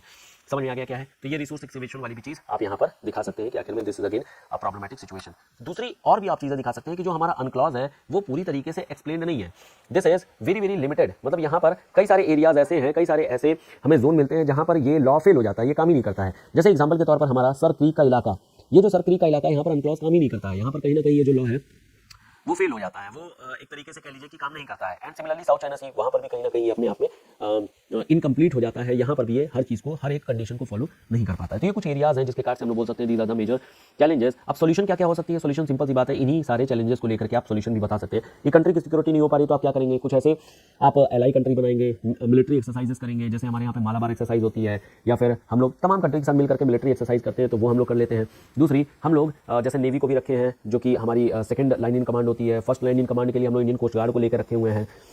कंटिन्यूसली विजिलेंस रखनी पड़ेगी, हमेशा मॉनिटरिंग होती रहनी चाहिए, पेट्रोलिंग होती रहनी चाहिए, हमारे पास रडार फिक्स होने चाहिए कि अगर कोई इनकेस अगर कोई अटैक होता भी है तो we can repel that attack. तो ये सब चीज़ें हम लोग ले सकते हैं कंट्री के सिक्योरिटी के नाम पर। Similarly non state terrorism activities होती है तो हमें विजिलेंस रखना पड़ेगा, हमें जो भी कोस्टल एरिया या टेरिटोरियल एरिया में कोई भी अगर शिप आती है तो we need to again closely monitor the ship, हमें देखना पड़ेगा, उसमें देखना पड़ेगा कि कोई टेररिस्ट एक्टिविटीज़ अगर होती है तो हमें मतलब कि एक हमें अलर्ट जारी कर देना होगा कि हाँ ये सब चीज़ें हो सकती है। तो यू कैन इजीली मैनेज कि यहाँ पर क्या हो सकती हैं इसके सोल्यूशन। चैलेंजेस अपने आप में एक थोड़ी सी कंडीशन हो सकती है, लेकिन सोल्यूशन तो यू कैन इजीली मैनेज। यहाँ पर हमारा ये क्वेश्चन देखेंगे, question number 11, explaining the concept of carbon neutrality, describe the measures taken by carbon positive and carbon negative nation. ये देखिए करंट अफेयर बेस्ड क्वेश्चन है और this is current affair based question. और करंट अफेयर्स में ही अभी जैसे recent में Glasgow में मीटिंग हुई थी, तो ग्लासगो में जो मीटिंग हुई है सीओपी की, उससे रिलेटेड आपके पेपर नंबर 3 में भी, जीएस पेपर नंबर 3 में भी क्वेश्चन आया था। ग्लासगो के 2 क्वेश्चन आए थे और हमारे यहाँ पर ऑप्शनल में भी हमें सेम इसी नेचर पे क्वेश्चन देखने को मिल रही है कार्बन न्यूट्रलिटी को लेकर के। तो सबसे पहले आप इस क्वेश्चन में क्या क्या एलिमेंट आपको दिख रहा है जो आपको लिखना है।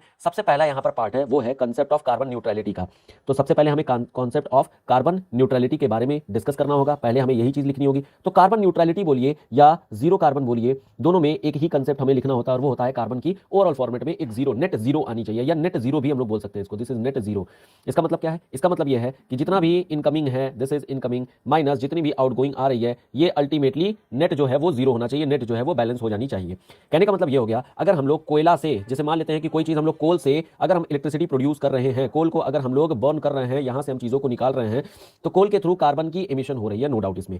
लेकिन अगर इसी कोल के बदले अगर हम कहीं पर कोई ग्रीन एनर्जी भी उतनी ही प्रोड्यूस कर रहे हैं, ग्रीन एनर्जी यहां पर निकाल रहे हैं, तो ये अल्टीमेटली हो जा रहा है जीरो, नेट यहां पर जीरो हो जा रही है और इसी को हम लोग बोलेंगे दिस इज कार्बन न्यूट्रलिटी। ये हो जाती है हमारी कार्बन न्यूट्रलिटी।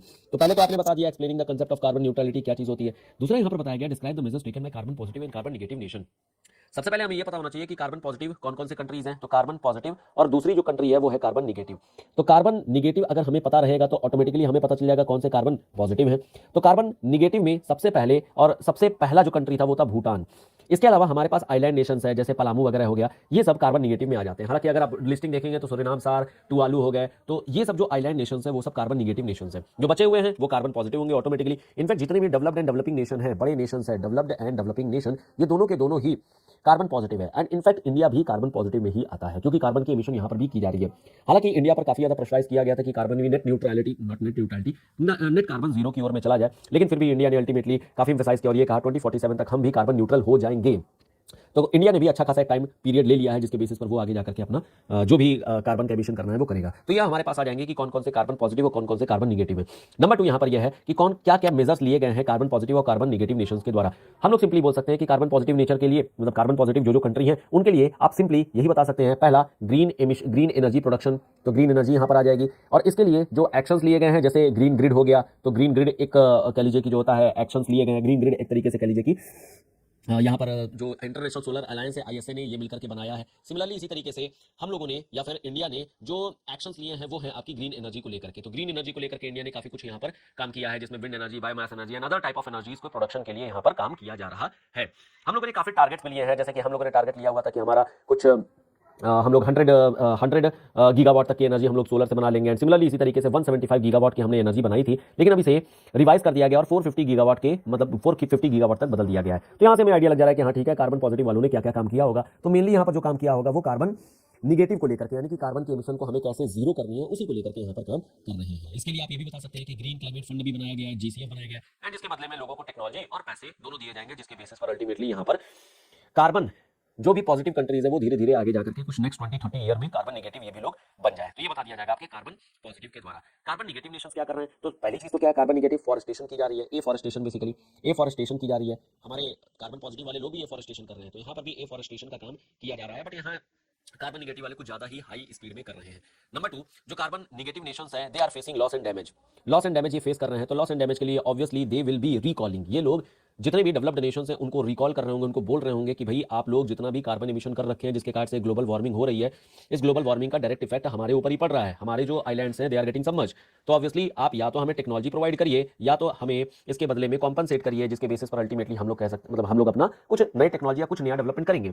इनफैक्ट जब ग्लासगो की मीटिंग हुई थी तो वहां पर एक कंट्री थी टुवालू, वहां के प्रेसिडेंट साहब तो इनफैक्ट समुद्र के अंदर आकर के मीटिंग में पार्टिसिपेट कर रहे थे। तो वो दिखाया जा रहा था कि हमारे यहाँ की कंडीशन कितनी ज्यादा ग्रेव है, कितनी ज्यादा एग्रीवेटिंग है। तो इस कारण से अल्टीमेटली दिखा सकते हैं। बाकी मेजर्स टेकन में आप फॉरेस्टेशन दिखा सकते हैं, न्यूट्रलिटी यानी कि आपकी जो ग्रीन एनर्जी है उसके बारे में दिखाइए, ग्रीन क्लाइमेट फंड के बारे में बताइए, ग्रीन ग्रिड के बारे में बताइए, सोलर पर जो हम लोग काम कर रहे हैं उसके बारे में बताइए, विंड एनर्जी के बारे में बताइए। तो ये सब चीजें बताएंगे, अल्टीमेटली आपका क्वेश्चन हो जाएगा यहाँ पर कंप्लीट। ठीक है, ये इन्वायरमेंट का एक बेसिक क्वेश्चन है और यहाँ पर आपको बेसिकली जो UNFCCC और इसी से रिलेटेड जितने भी COP हो रखे हैं उन्हीं के बारे में आपको लिखना होगा। ठीक है, तो ये चीज हो जाएगी। ठीक है, Saurabh Kumar more like GS answer, obviously मतलब जाना पड़ेगा आपको, क्योंकि आपके पास में ज्यादा कुछ ऑप्शन यहाँ पर है नहीं। ठीक है, अगर आपको थोड़ी ज्योग्राफी यहाँ पर जो लिखनी भी है वो आप टेक्निकल जबरदस्ती ही बनाएंगे, और जबरदस्ती का मतलब जैसे ग्लोबल वार्मिंग में आप यहाँ पर थोड़े से ज्योग्राफिकल कंसेप्ट लेकर के आ सकते हैं। ज्योग्राफिकल कंसेप्ट का मतलब कि वार्मिंग किस तरीके से हो रही है, सी लेवल राइज का क्या इंपैक्ट आएगा, बस यहीं पर आपके पास में स्कोप है। अदरवाइज यहाँ पर कोई स्कोप ही नहीं है कि आप यहाँ पर जबरदस्ती ज्योग्राफी ऑप्शनल लेकर के आए। ठीक है, तो यहाँ पर कोई खास ऐसा थिंग नहीं है जो आप लेकर के आ सके। क्लियर है यहाँ पे? नेक्स्ट क्वेश्चन में आते हैं। नेक्स्ट हमारी क्वेश्चन है, with suitable example elaborate human ecological adaptation, explain it's impact on ecology and environment in various part of the world. अब देखिए ये भी जो क्वेश्चन है उसमें मेन फोकस जो कंटेक्स्ट है वो है आपका इकोलॉजिकल एडाप्टेशन। तो दिस इज इकोलॉजिकल एडाप्टेशन। सबसे पहले तो यही चीज होनी चाहिए कि आखिर में इसका मतलब क्या होता है। तो इस कंसेप्ट को सबसे पहले आप डिस्कस कर दीजिए। तो इकोलॉजी का मतलब होता है, मतलब इकोलॉजी साइंटिफिक जो बायोटिक एलिमेंट होते हैं वो, और एडाप्टेशन का मतलब होता है जहां पर ये डिफरेंट क्लाइमेटिक फिनोमिनाज या नेचर के जो भी चेंजेस आ रहे हैं उनको अडॉप्ट कर ले। तो इकोलॉजिकल एडाप्टेशन में अब आपको क्या क्या चीजें मिल जा रही हैं, जैसे ही हम लोगों ने ये डिस्कस किया वैसे ही आप ये बता सकते हैं कि कोई भी फिजियोलॉजिकल, ये तीन चीजें यहां पर आएंगी। एक आएगी जहां पर फिजियोलॉजिकल चेंजेस हमें देखने को मिले, फिजियोलॉजिकल चेंजेस, या फिर हमें कुछ बिहेवियरल चेंजेस देखने को मिल जाए, या फिर हमारे पास कुछ मॉर्फोलॉजिकल चेंजेस देखने को मिल जाए। तो मॉर्फोलॉजिकल चेंजेस, ये तीन तरीके के हमारे पास चेंजेस आ सकते हैं। इसके पीछे कंसेप्ट कौन सा यूज किया जाए? कंसेप्ट यूज करने के लिए एक तो आप एडाप्टेशन के नाम पर सक्सेशन यूज कर सकते हैं कि यहां पर जब भी कोई भी चेंज होगी, चाहे फिजियोलॉजिकल हो, चाहे आपकी मॉर्फोलॉजिकल हो या फिर बिहेवियरल हो, ultimately they will face succession. Obviously secondary succession ये लोग फेस कर रहे हैं। इस सेकेंडरी सक्सेशन के दौरान में एक हमारे पास प्रिमिटिव स्पीसी तो रहेगी ही रहेगी, और बाकी अल्टीमेटली हमारे पास एक कॉम्प्लेक्स स्पीसी आ जाएगी, और इन सब के बीच में होगा कंपटीशन, और इस कंपटीशन में अल्टीमेटली जो चीज निकल के आएगी वो आएगी सर्वाइवल ऑफ द फिटेस्ट। तो this is survival of the fittest, और सर्वाइवल ऑफ द फिटेस्ट में फाइनली एडाप्टेशन निकल करके आएगा। तो ये हो जाएगी आपकी इकोलॉजिकल एडाप्टेशन। अ काइंड बोल सकते हैं, एक तरीका बोल सकते हैं इकोलॉजिकल एडाप्टेशन। इस इकोलॉजिकल एडाप्टेशन में जैसे एग्जांपल के तौर पर तमाम आप बोल सकते हैं कि हमारे जो ह्यूमन हो गए या फिर बर्ड्स हो गए या एनिमल्स हो गए, वो अपने आप को कंटिन्यूअसली इवॉल्व करते रहते हैं, कंटिन्यूअसली चेंज करते रहते हैं। यहाँ पर आप लिख सकते हैं डार्विन की भी theory. So this is Darwin की जो ओरिजिन ऑफ स्पीसी की थ्योरी है, ओरिजिन ऑफ स्पीसी, ये भी यहाँ पर आप लेकर के आ सकते हैं कि आखिर में कैसे जो एनिमल्स थे या फिर जो ह्यूमंस थे या फिर जो भी स्पीसीज थे कैसे वो कंटिन्यूअसली इवॉल्व होते जा रहे हैं। बाकी इनकी बिहेवियरल चेंजेस, बिहेवियरल चेंजेस भी हमें देखने को मिल रही है। यहाँ पर एक और कंसेप्ट आप लेकर के आ सकते हैं कि ये हमारी होती है ecological pyramid.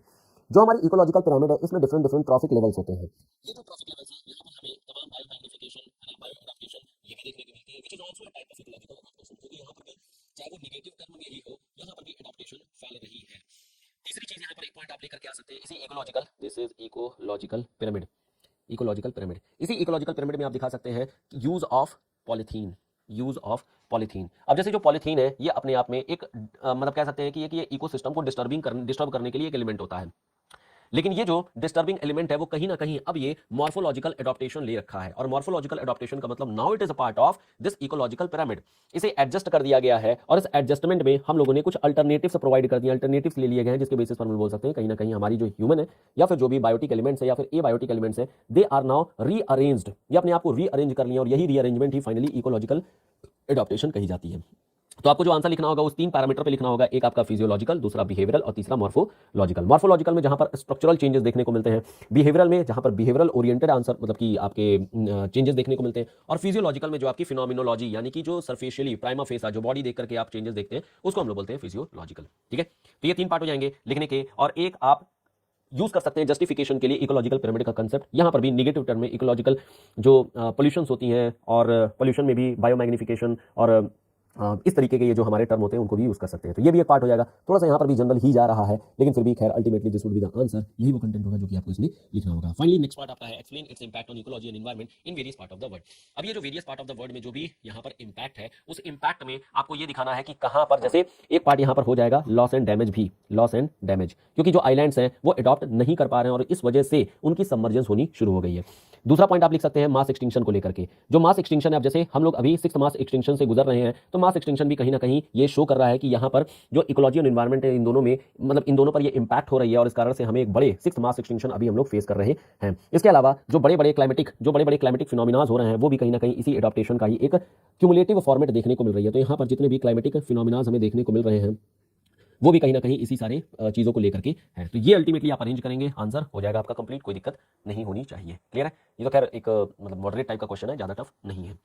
Next part of the question में आते हैं। नेक्स्ट पार्ट हमारा है stream basin and drainage divides are important component to delineate a watershed. ये एक टर्म यहाँ पर थोड़े से ट्विस्टेड है, थोड़ा सा टफ लग रहा है बट है नहीं टफ। फॉर एग्जांपल, जैसे अगर हम लोग सिंपल वाटरशेड को ही केवल और केवल डिस्कस करें कि वाटरशेड आखिर में क्या होता है। वाटरशेड का मतलब होता है एक कैचमेंट एरिया। तो दिस इज कैचमेंट, अरे मतलब ठीक है एक second, this is catchment area. और कैचमेंट एरिया में होती क्या है? कैचमेंट एरिया में दो चीजें होती हैं। एक तो पहली बात, कोई एक वाटर बॉडी होनी चाहिए, तो कोई एक वाटर बॉडी होनी चाहिए, और वाटर बॉडी की स्ट्रीम्स होनी चाहिए। तो दिस इज स्ट्रीम्स। तो बेसिकली ये जो वाटर बॉडी है और ये जो स्ट्रीम है, क्या यही स्ट्रीम बेसिन और ड्रेनेज के बेसिस पर काम आ रही है? वाटर बॉडी एक तरीके की बन गई ड्रेनेज, और स्ट्रीम्स हो गई स्ट्रीम्स की बेसिन्स, और इन्हीं दिनों का जो क्यूमुलेटिव फॉर्मेट है ये आ जाता है कैचमेंट एरिया के फॉर्मेट में। अब यहाँ पर चीजें हो क्या रही हैं? यहाँ पर हो ये रहा है कि हमारे पास एक, मान लेते हैं कि this is our water body, एक सेकंड अच्छे से बना देते हैं। तो एक हमारे पास हो गई, एक हमारे पास हो गई, this is our water body, this is main water body, और बाकी इसके अलावा छोटे छोटे हम लोगों ने कुछ अलग अलग यहाँ पर कैचमेंट एरियाज भी बना करके रखे हुए हैं। ये कैचमेंट एरिया हम लोग अलग अलग यूज के लिए बना रखे हैं। अब यहाँ पर पानी जो है वो डाइवर्ट कर दिया जाएगा, तो ये पानी हम लोगों ने डाइवर्ट कर दिया है, ये हम लोगों ने डाइवर्ट कर दिया, और यहाँ पर भी ये पानी डाइवर्ट कर दिया। इस वाले कैचमेंट एरिया मान लेते हैं 1 है, this is 2, this is 3, this is 4, this is 5 and this is 0। 0 मतलब कि ये मान लेते हैं कि प्राइमरी है, तो ये हो गया प्राइमरी हमारा मेन वाटर बॉडी। हमने 1 को रख दिया किसी एक काम के लिए, मान लेते हैं कि हाउस होल्ड वर्क के लिए हम लोगों ने रख लिया है। सिमिलरली अगर 2 को रख लेते हैं कि यहाँ पर हम लोग एनिमल्स के बाथिंग वगैरह के लिए, यहाँ पर एनिमल बैथ वगैरह हो गया, ठीक है। यहाँ पर हम लोगों ने रख लिया कि this would be used for drinking water हो गया। सिमिलरली ये इंडस्ट्री के लिए यूज हो गया, ठीक है। इसी तरीके से हमारी कुछ एक्सेट्रा यहाँ पर तमाम हम लोग अलग अलग तरीके से यूज कर सकते हैं। तो अब इसके लिए क्या क्या दो इंपॉर्टेंट चीज हो गई? पहली तो है कि मेन वाटर बॉडी ही होनी चाहिए, मेन हमारे पास प्राइमरी एक सोर्स होनी चाहिए, और ये जो सोर्स हो जाएगी वो बन जाएगी आपकी एक तरीके से कैचमेंट एरिया के फॉर्मेट में। तो एक तरीके से ये हो गया कैचमेंट बेसिन, ये बन गया आपका कैचमेंट बेसिन, ये हो गई मेन वाटर बॉडी। दूसरी जो वाटर बॉडी या फिर इससे कनेक्टेड जो है वो है ड्रेनेज बेसिन, तो ये बन गया ड्रेनेज बेसिन, जहां पर ये एक लिंक बना करके रखा गया, ये जो लिंक्स है। और तीसरी चीज बना दी रख दी गई है छोटी छोटी जो ट्रिब्यूटरीज है, या इसी को बोल सकते हैं आप स्ट्रीम बेसिन, तो ये बन गया आपका स्ट्रीम बेसिन। अब यहाँ पर मैं कहूंगा कि आप जो कंसेप्ट यूज कर सकते हैं, एक तो आप सिंपल यही वाटरशेड वाली चीज यूज करिए कि आखिर में ये एक बाउल टाइप का शेप होता है जिसके थ्रू हम लोग अलग अलग चैनलाइजेशन करके छोटे छोटे वाटर बॉडी को बना लेते हैं, जिससे कि एक स्पेसिफिक यूज किसी एक जो भी छोटा सा वाटर बॉडी है उसका स्पेसिफिक यूज कर लिया जाता है डिफरेंट डिफरेंट कामों के लिए। दूसरा जो कंसेप्ट आपको यूज करना चाहिए वो करना चाहिए systems analysis, this is systems analysis. ये एक अलग अप्रोच रहेगी, लेकिन ये भी मेरे हिसाब से आपको लिखना चाहिए।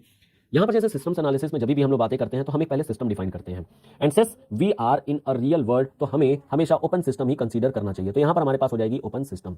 इस ओपन सिस्टम में हमें 3 चीजों की जरूरत पड़ेगी, एक पड़ेगा हमें नोड की जरूरत, दूसरा पड़ेगा हमें लिंक की जरूरत, और तीसरा पड़ेगा हमें फ्लो की जरूरत। फ्लो हमने नोड बना दिया, इस नोड को हम लोग बोल सकते हैं कि ये है हमारी वाटर बॉडी, या इसी को हम लोग बोल सकते हैं कि ये हमारा बन जाएगा कैचमेंट एरिया, ये बन जाएगा हमारा कैचमेंट। लिंक का मतलब हो जाएगा जहां पर आपने ये ड्रेनेज बेसिन लगा रखी है, तो ये बन जाएगा हमारा ड्रेनेज बेसिन जो लिंक के काम करेगा। और फ्लो का मतलब ये होता है जहां पर पानी का फ्लो हो जाएगा, यानी कि ओवरऑल ये हमारा सिस्टम बनकर के तैयार हो गया।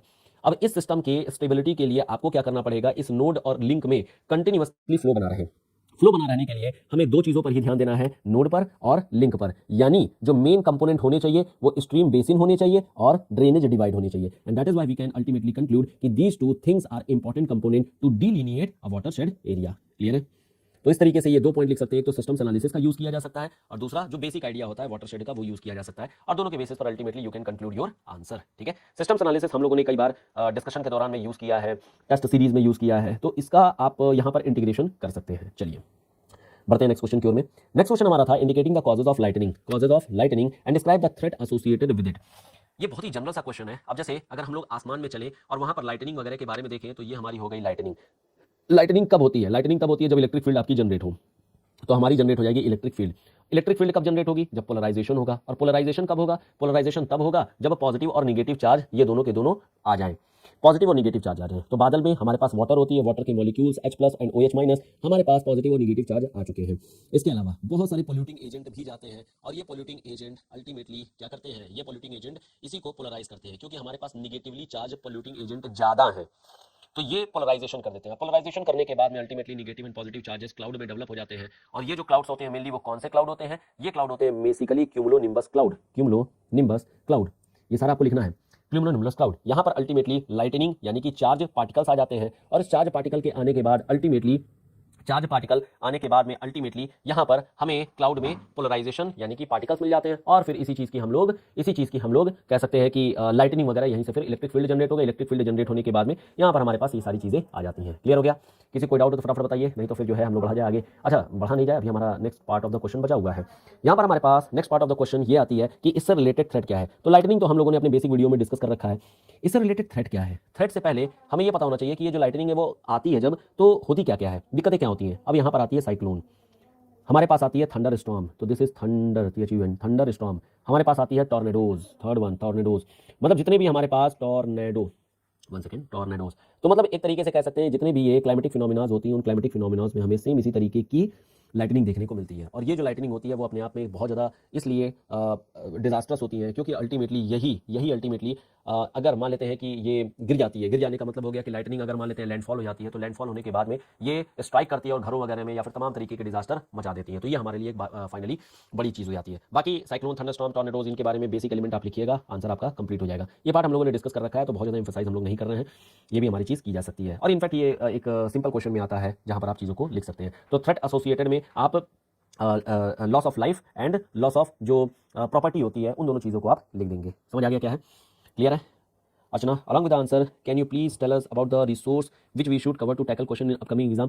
देखिए, these are very simple questions, ठीक है। Once you read all this content और इनको जब आप ग्रिप में अपने ले लेंगे, यू कैन इजीली मैनेज। अगर आप ये सोचिए कि डायरेक्टली कोई क्वेश्चन आएगा, डायरेक्टली भी आए, अभी हम लोग आगे देखेंगे डायरेक्टली क्वेश्चन भी आए हैं, बट सारे क्वेश्चन डायरेक्टली नहीं रहेंगे। कुछ क्वेश्चन तो ऐसे रहेंगे जिसका कोई आपको आइडिया भी नहीं लगेगा कि यार इसमें लिखे क्या। जैसे अल्टीप्लेनेशन वाली चीज़ थी, वहाँ पर 2-4 लाइन के कंटेंट थे, लेकिन अल्टीमेटली क्या है कि आप फिर भी मैनेज कर सकते हैं। अगर आप ये सोचिए कि हम आउट ऑफ 250 सारे ही हर एक क्वेश्चन में इक्वली, मुझे हर एक आंसर में इक्वल कॉन्फिडेंस रहेगा, तो वो ये एग्जाम सिविल सर्विसेज का एग्जाम है, थोड़ा मुश्किल तो होगा ही, ठीक है। खैर अल्टीमेटली जो भी चीज़ें हैं बेसिक चीज़ों पर ज़्यादा फोकस करिए। सविंदर सिंह को फोकस कर लीजिए आप अपने फिजिकल ज्योग्राफी के लिए, और बाकी ह्यूमन ज्योग्राफी के लिए इसी तरीके से डिफरेंट बुक्स हैं, you can refer to that. हम लोगों ने ऑलरेडी बुक्स की एक सेशन ऑलरेडी बना रखी है, तो उसको रेफर कर सकते हैं, ठीक है।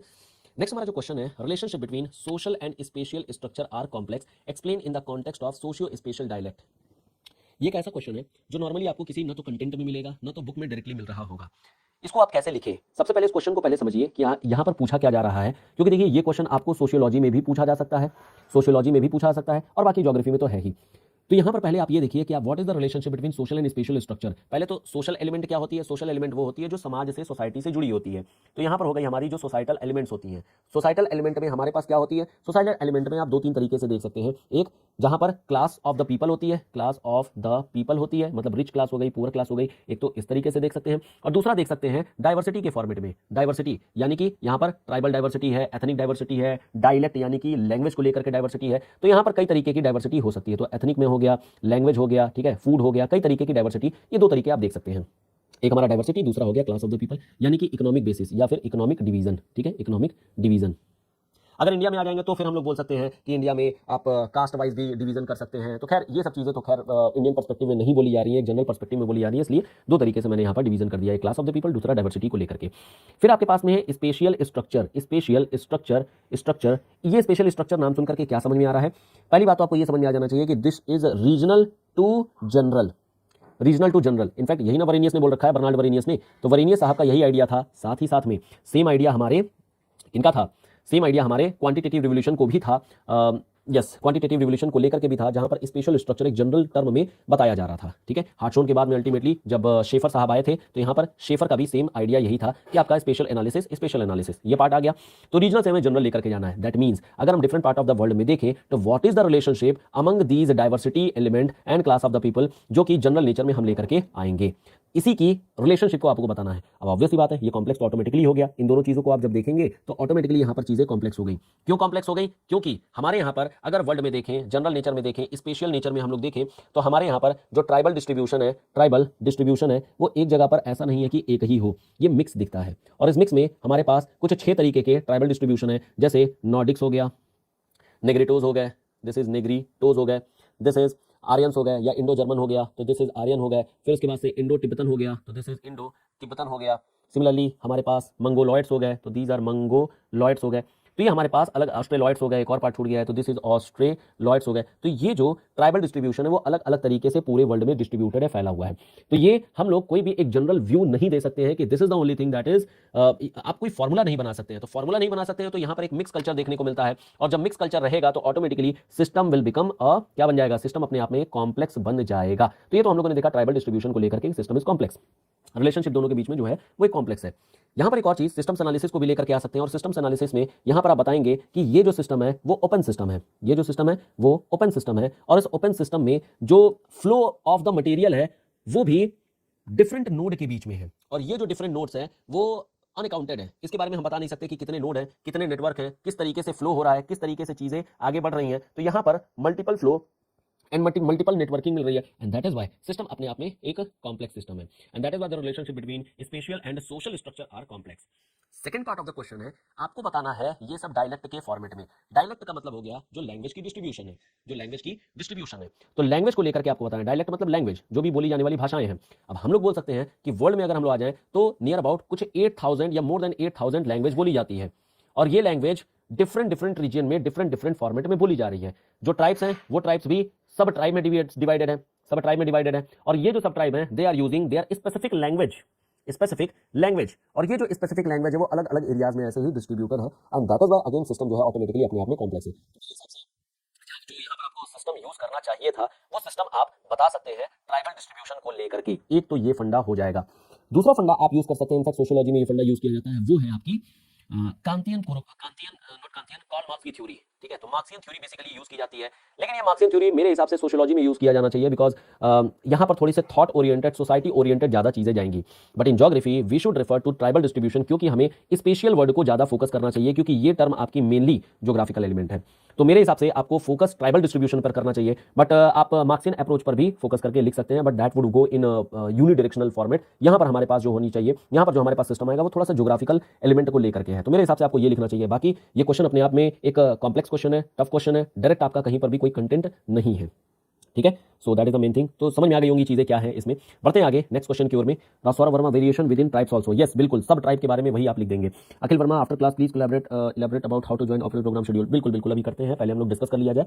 सबसे पहले हम लोग मेन डिस्कशन पर आते हैं। नेक्स्ट हमारा क्वेश्चन था कि how is energy transition seen as an instrument for achieving zero carbon by 2050। ये भी देखिए वही ग्लासगो वाली मीटिंग है, करंट अफेयर्स में आपने पढ़ रखा होगा, फिर वही चीजें हैं। एनर्जी ट्रांजिशन का मतलब फिर वही एनर्जी एडाप्टेशन की ही पूरी की पूरी सिस्टम है। तो एनर्जी ट्रांजिशन का मतलब फिर क्या हो गया, यहाँ पर भी वही लेकर के आएंगे कि हमारे पास पहले जो ट्रेडिशनल फॉर्मेट की एनर्जी थी, ट्रेडिशनल फॉर्मेट की एनर्जी का मतलब हो गया जैसे फॉसिल फ्यूल, जो हमारे फॉसिल्स होते हैं, फॉसिल्स में आपके कोल हो गए, या फिर पेट्रोलियम हो गया, या फिर जो नेचुरल गैस होते हैं, इन सब चीज़ों को हम लोग यूज न करके, क्योंकि इन सब से निकलता है कार्बन, तो ये होती है कार्बन एमिशन। और कार्बन एमिशन के कारण से तमाम दिक्कतें होती हैं, जैसे कि आपका global warming and all that. तो ये हो गई ग्लोबल वार्मिंग, और यहाँ से ultimately you can link your UNFCCC framework on climate change. हमें यहाँ से अल्टीमेटली चेंज करना है किस फॉर्मेट में, ग्रीन एनर्जी के फॉर्मेट में। तो ये हमारी हो जाएगी ग्रीन एनर्जी, और इस ग्रीन एनर्जी में आपकी जैसे सोलर अलायंस हो गया, तो सोलर एनर्जी मतलब ISA international solar alliance plus green grid project, ये दो चीज हो जाएगी ग्रीन ग्रिड प्रोजेक्ट, जहां पर इंटरनेशनली ये ग्रीन ग्रिड यानी कि सोलर ग्रिड बनाने की बात कही जा रही है। इनफैक्ट इंडिया ने ये प्रपोज भी किया था। फिर हमारे पास विंड एनर्जी आ जाएगी, फिर हमारे पास बायोफ्यूल हो जाएगा, तो दिस इज बायोफ्यूल। और बायोफ्यूल में हमारे पास अगेन दो तरीके की चीजें, एक तो हमारा जो बायोगैस होती है और दूसरी जो बायो इथेनॉल है, first generation, second generation, third generation and fourth generation, तो बायोफ्यूल हो गया। फिर इसी तरीके से हाइड्रो इलेक्ट्रिक पावर प्रोजेक्ट हो गया। ये चार चीजें हमारे पास आ जाती हैं जो कि ग्रीन एनर्जी के फॉर्मेट में है। अल्टीमेटली हमें करना क्या है, हम ये बोल सकते हैं कि कैसे ये how is energy transition seen as instrument for achieving carbon zero by 2050। We are focusing more on these green energy formats. इन्हीं सब चीजों पर हम लोग फोकस कर रहे हैं और हम लोग बैलेंस करने की कोशिश कर रहे हैं। जितना कार्बन हम लोगों ने एमिट किया उतना कार्बन अगर हम लोग प्रोड्यूस कर लें, प्रोड्यूस करने का मतलब कि उतना हम लोग कमा लें, तो उसे भी हम लोग बोल सकते हैं कि जीरो कार्बन इंस्ट्रूमेंट, मतलब कि ये बन जाएगा। तो हमें क्या करना है, इन दोनों को बैलेंस करना है। मेरे हिसाब से एक और चीज आपको लिखनी चाहिए कार्बन ऑफसेट प्रोग्राम के बारे में, जो कि क्योटो प्रोटोकॉल में आया था। तो कार्बन ऑफसेट, इस कार्बन ऑफसेट में जैसे कि कार्बन एमिशन को लेकर के तमाम स्टैम्प्स निकाले गए थे, कार्बन पेपर निकाले गए थे, जो एक जगह से दूसरी जगह पर ट्रांसफरेबल थे। इनको भी मेरे हिसाब से आपको लिखना चाहिए, क्योंकि this is also a tool of energy transition. यहाँ पर एक कंट्री दूसरे कंट्री को कार्बन क्रेडिट देती है। कार्बन ऑफसेट का मतलब वही जैसे कार्बन क्रेडिट हो गया, ठीक है। ये सब टेक्निक है जो कि आपके क्योटो प्रोटोकॉल में डिस्कस की गई थी। तो एक पॉइंट ये भी होना चाहिए आपके आंसर में, क्योंकि ये भी कार्बन एमिशन का ही पार्ट है। क्लियर है? तो 2050 तक हम कैसे करेंगे, एक तो हम लोग ये काम कर रहे हैं, first thing. Second thing carbon offset का लिख सकते हैं। थर्ड पॉइंट आप लिख सकते हैं कार्बन के लिए कि हम लोग ग्रीन क्लाइमेट फंड जो बना रखे हैं, इस ग्रीन क्लाइमेट फंड के जरिए जो भी पुअर स्टेट है या फिर अनडेवलप्ड स्टेट है, वहां पर जो डेवलप्ड नेशंस हैं, they should go and they should develop some green energy programmes. तो यहां पर आकर के इनको ग्रीन एनर्जी प्रोग्राम बनाना चाहिए। जैसे अफ्रीकन कंट्रीज, जो अफ्रीकन कंट्रीज हैं या फिर जो आइलैंड कंट्रीज हैं, यहां पर भी कुछ ग्रीन एनर्जी के ही प्रोग्राम बनाने होंगे। और ग्रीन एनर्जी प्रोग्राम बना करके अल्टीमेटली टेक्नोलॉजी ट्रांसफर करके ये भी 2050 तक हम लोग एक जीरो कार्बन अचीव कर सकते हैं। ध्यान रखिएगा, this is for world wide, किसी कंट्री स्पेसिफिक कंट्री के लिए नहीं है, इंडिया भूटान इनके लिए नहीं है, वर्ल्ड वाइड है कि वर्ल्ड वाइड हमें क्या करना है। तो 3 पॉइंट आपने यहाँ पर बता दिए। चौथा पॉइंट ऑटोमेटिकली आप ऐसे बता सकते हैं कि हमें पूरी कंट्री, सारी कंट्री आपस में मिल करके आए, they should collaborate, they should make agreements. हमें कुछ जैसे किगाली एग्रीमेंट टाइप की चीजें की गई थी, सेम वैसे ही हमें और भी एग्रीमेंट पास करना चाहिए। और अपने लिए एक फोर्थ पॉइंट एक और लिख सकते हैं, जो INDCs वगैरह बनाई गई है, इंटेंडेड नेशनली डिटरमाइंड कंट्रीब्यूशन, कि हम खुद में ही कंट्रोल करना शुरू करें कार्बन एमिशन को। तो ये 4 पॉइंट लिख सकते हैं हमारे जीरो कार्बन को अचीव करने के लिए। ठीक है, अगेन ये भी थोड़ा जनरल जाएगा, लेकिन क्या करें, यही क्वेश्चन ही है। क्लियर? नाउ बढ़ते हैं आगे नेक्स्ट क्वेश्चन की ओर में। नेक्स्ट क्वेश्चन हमारा है protected cultivation assist in healthier and large produce. ये देखिए बहुत ही बेसिक, इनफैक्ट एनसीईआरटी की लैंग्वेज है, एनसीईआरटी में मोस्ट प्रोबब्ली लिखा भी होना चाहिए जो लैंग्वेज यहाँ पर यूज की गई है। प्रोटेक्टेड कल्टीवेशन का मतलब क्या है? एक कल्टीवेशन होती है जो कल्टीवेशन ऐसी होती है जो कि आप अंधाधुंध किए जा रहे हैं, जैसे झूम कल्टीवेशन। ये जो झूम कल्टीवेशन होती है, दिस इज नॉट सस्टेनेबल नहीं है। और अगर सस्टेनेबल नहीं है तो कोई दूसरी भी चीज होनी चाहिए जो कि सस्टेनेबल होनी चाहिए, सस्टेनेबल कल्टीवेशन होनी चाहिए।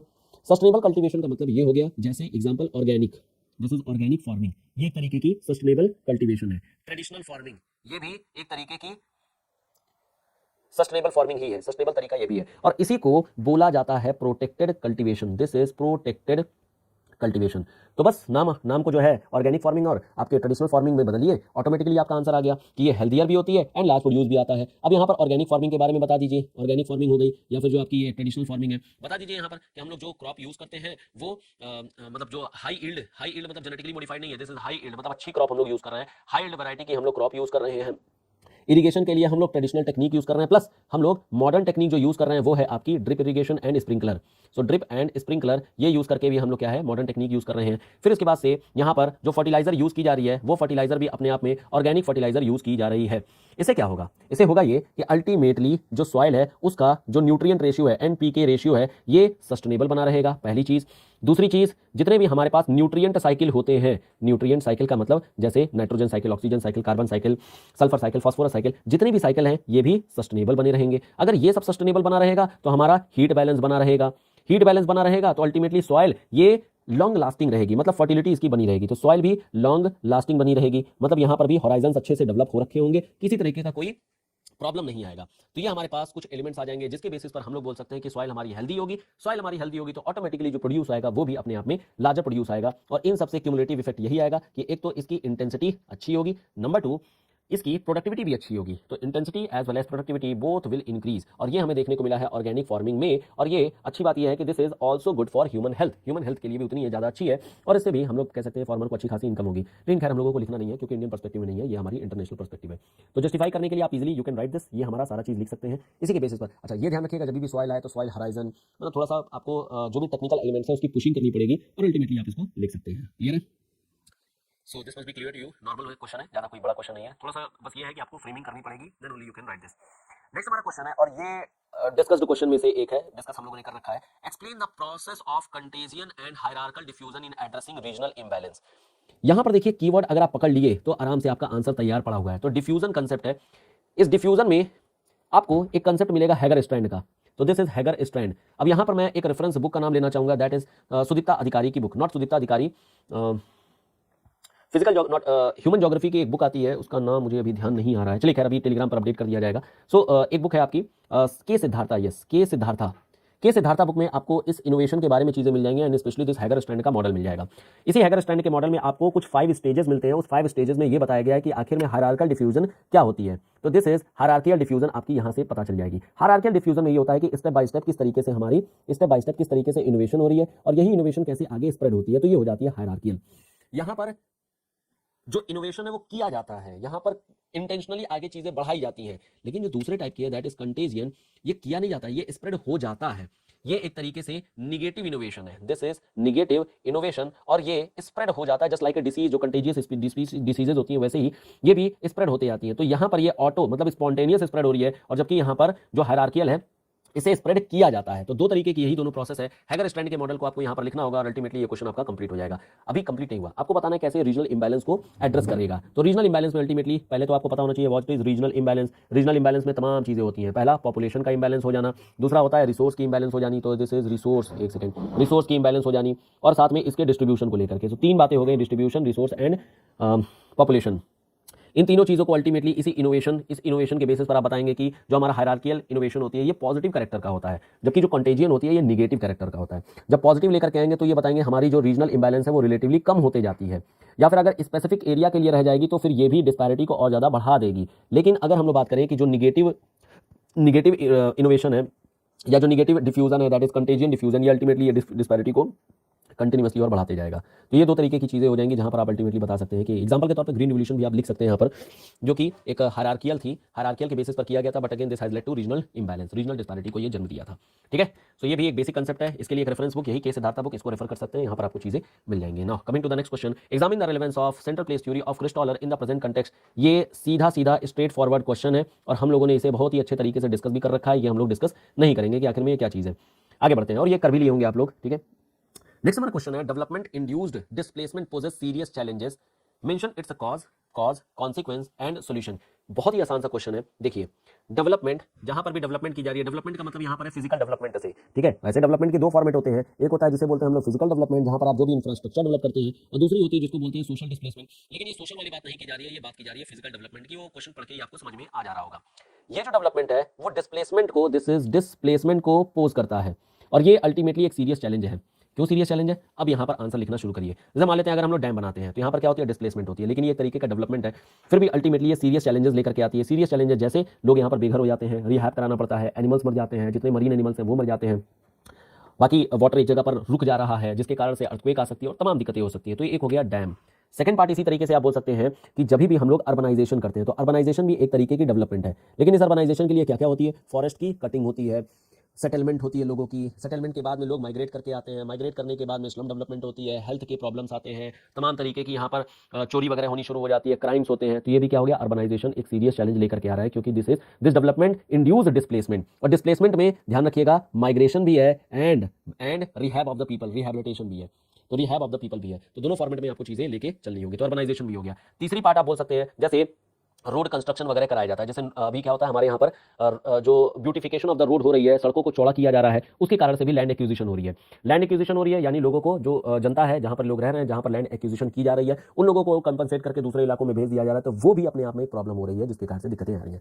सो ultimately we can conclude here कि development induced displacement pose serious challenges. ठीक है, और इनफैक्ट आज की डेट में अगर देखेंगे तो जितने भी डेवलपमेंट हो रहे हैं, आसपास के जो लोकल लोग हैं वो अपोज कर रहे हैं, एक कम्युनिटी बना करके वो उसके खिलाफ आंदोलन वगैरह भी कर रहे हैं। इनफैक्ट नर्मदा बचाओ आंदोलन हो गया या फिर चिपको मूवमेंट हो गया, ये सब भी आप यहाँ पर इंटीग्रेट कर सकते हैं, क्योंकि यहाँ पर डेवलपमेंट के नाम पर डिस्प्लेसमेंट होती है और यही डिस्प्लेसमेंट अल्टीमेटली लोग इसके खिलाफ होते आ रहे हैं, क्योंकि this is you can say कि इसने रिपोर्ट किया है, बता रखा है, इसने ऑब्जर्वेशन हुई है कि ये अल्टीमेटली एक सीरियस चैलेंजेस लेकर के आता है, जो कि इनफैक्ट काउंटेबल ही नहीं है। लिख देंगे, आंसर कंप्लीट हो जाएगा।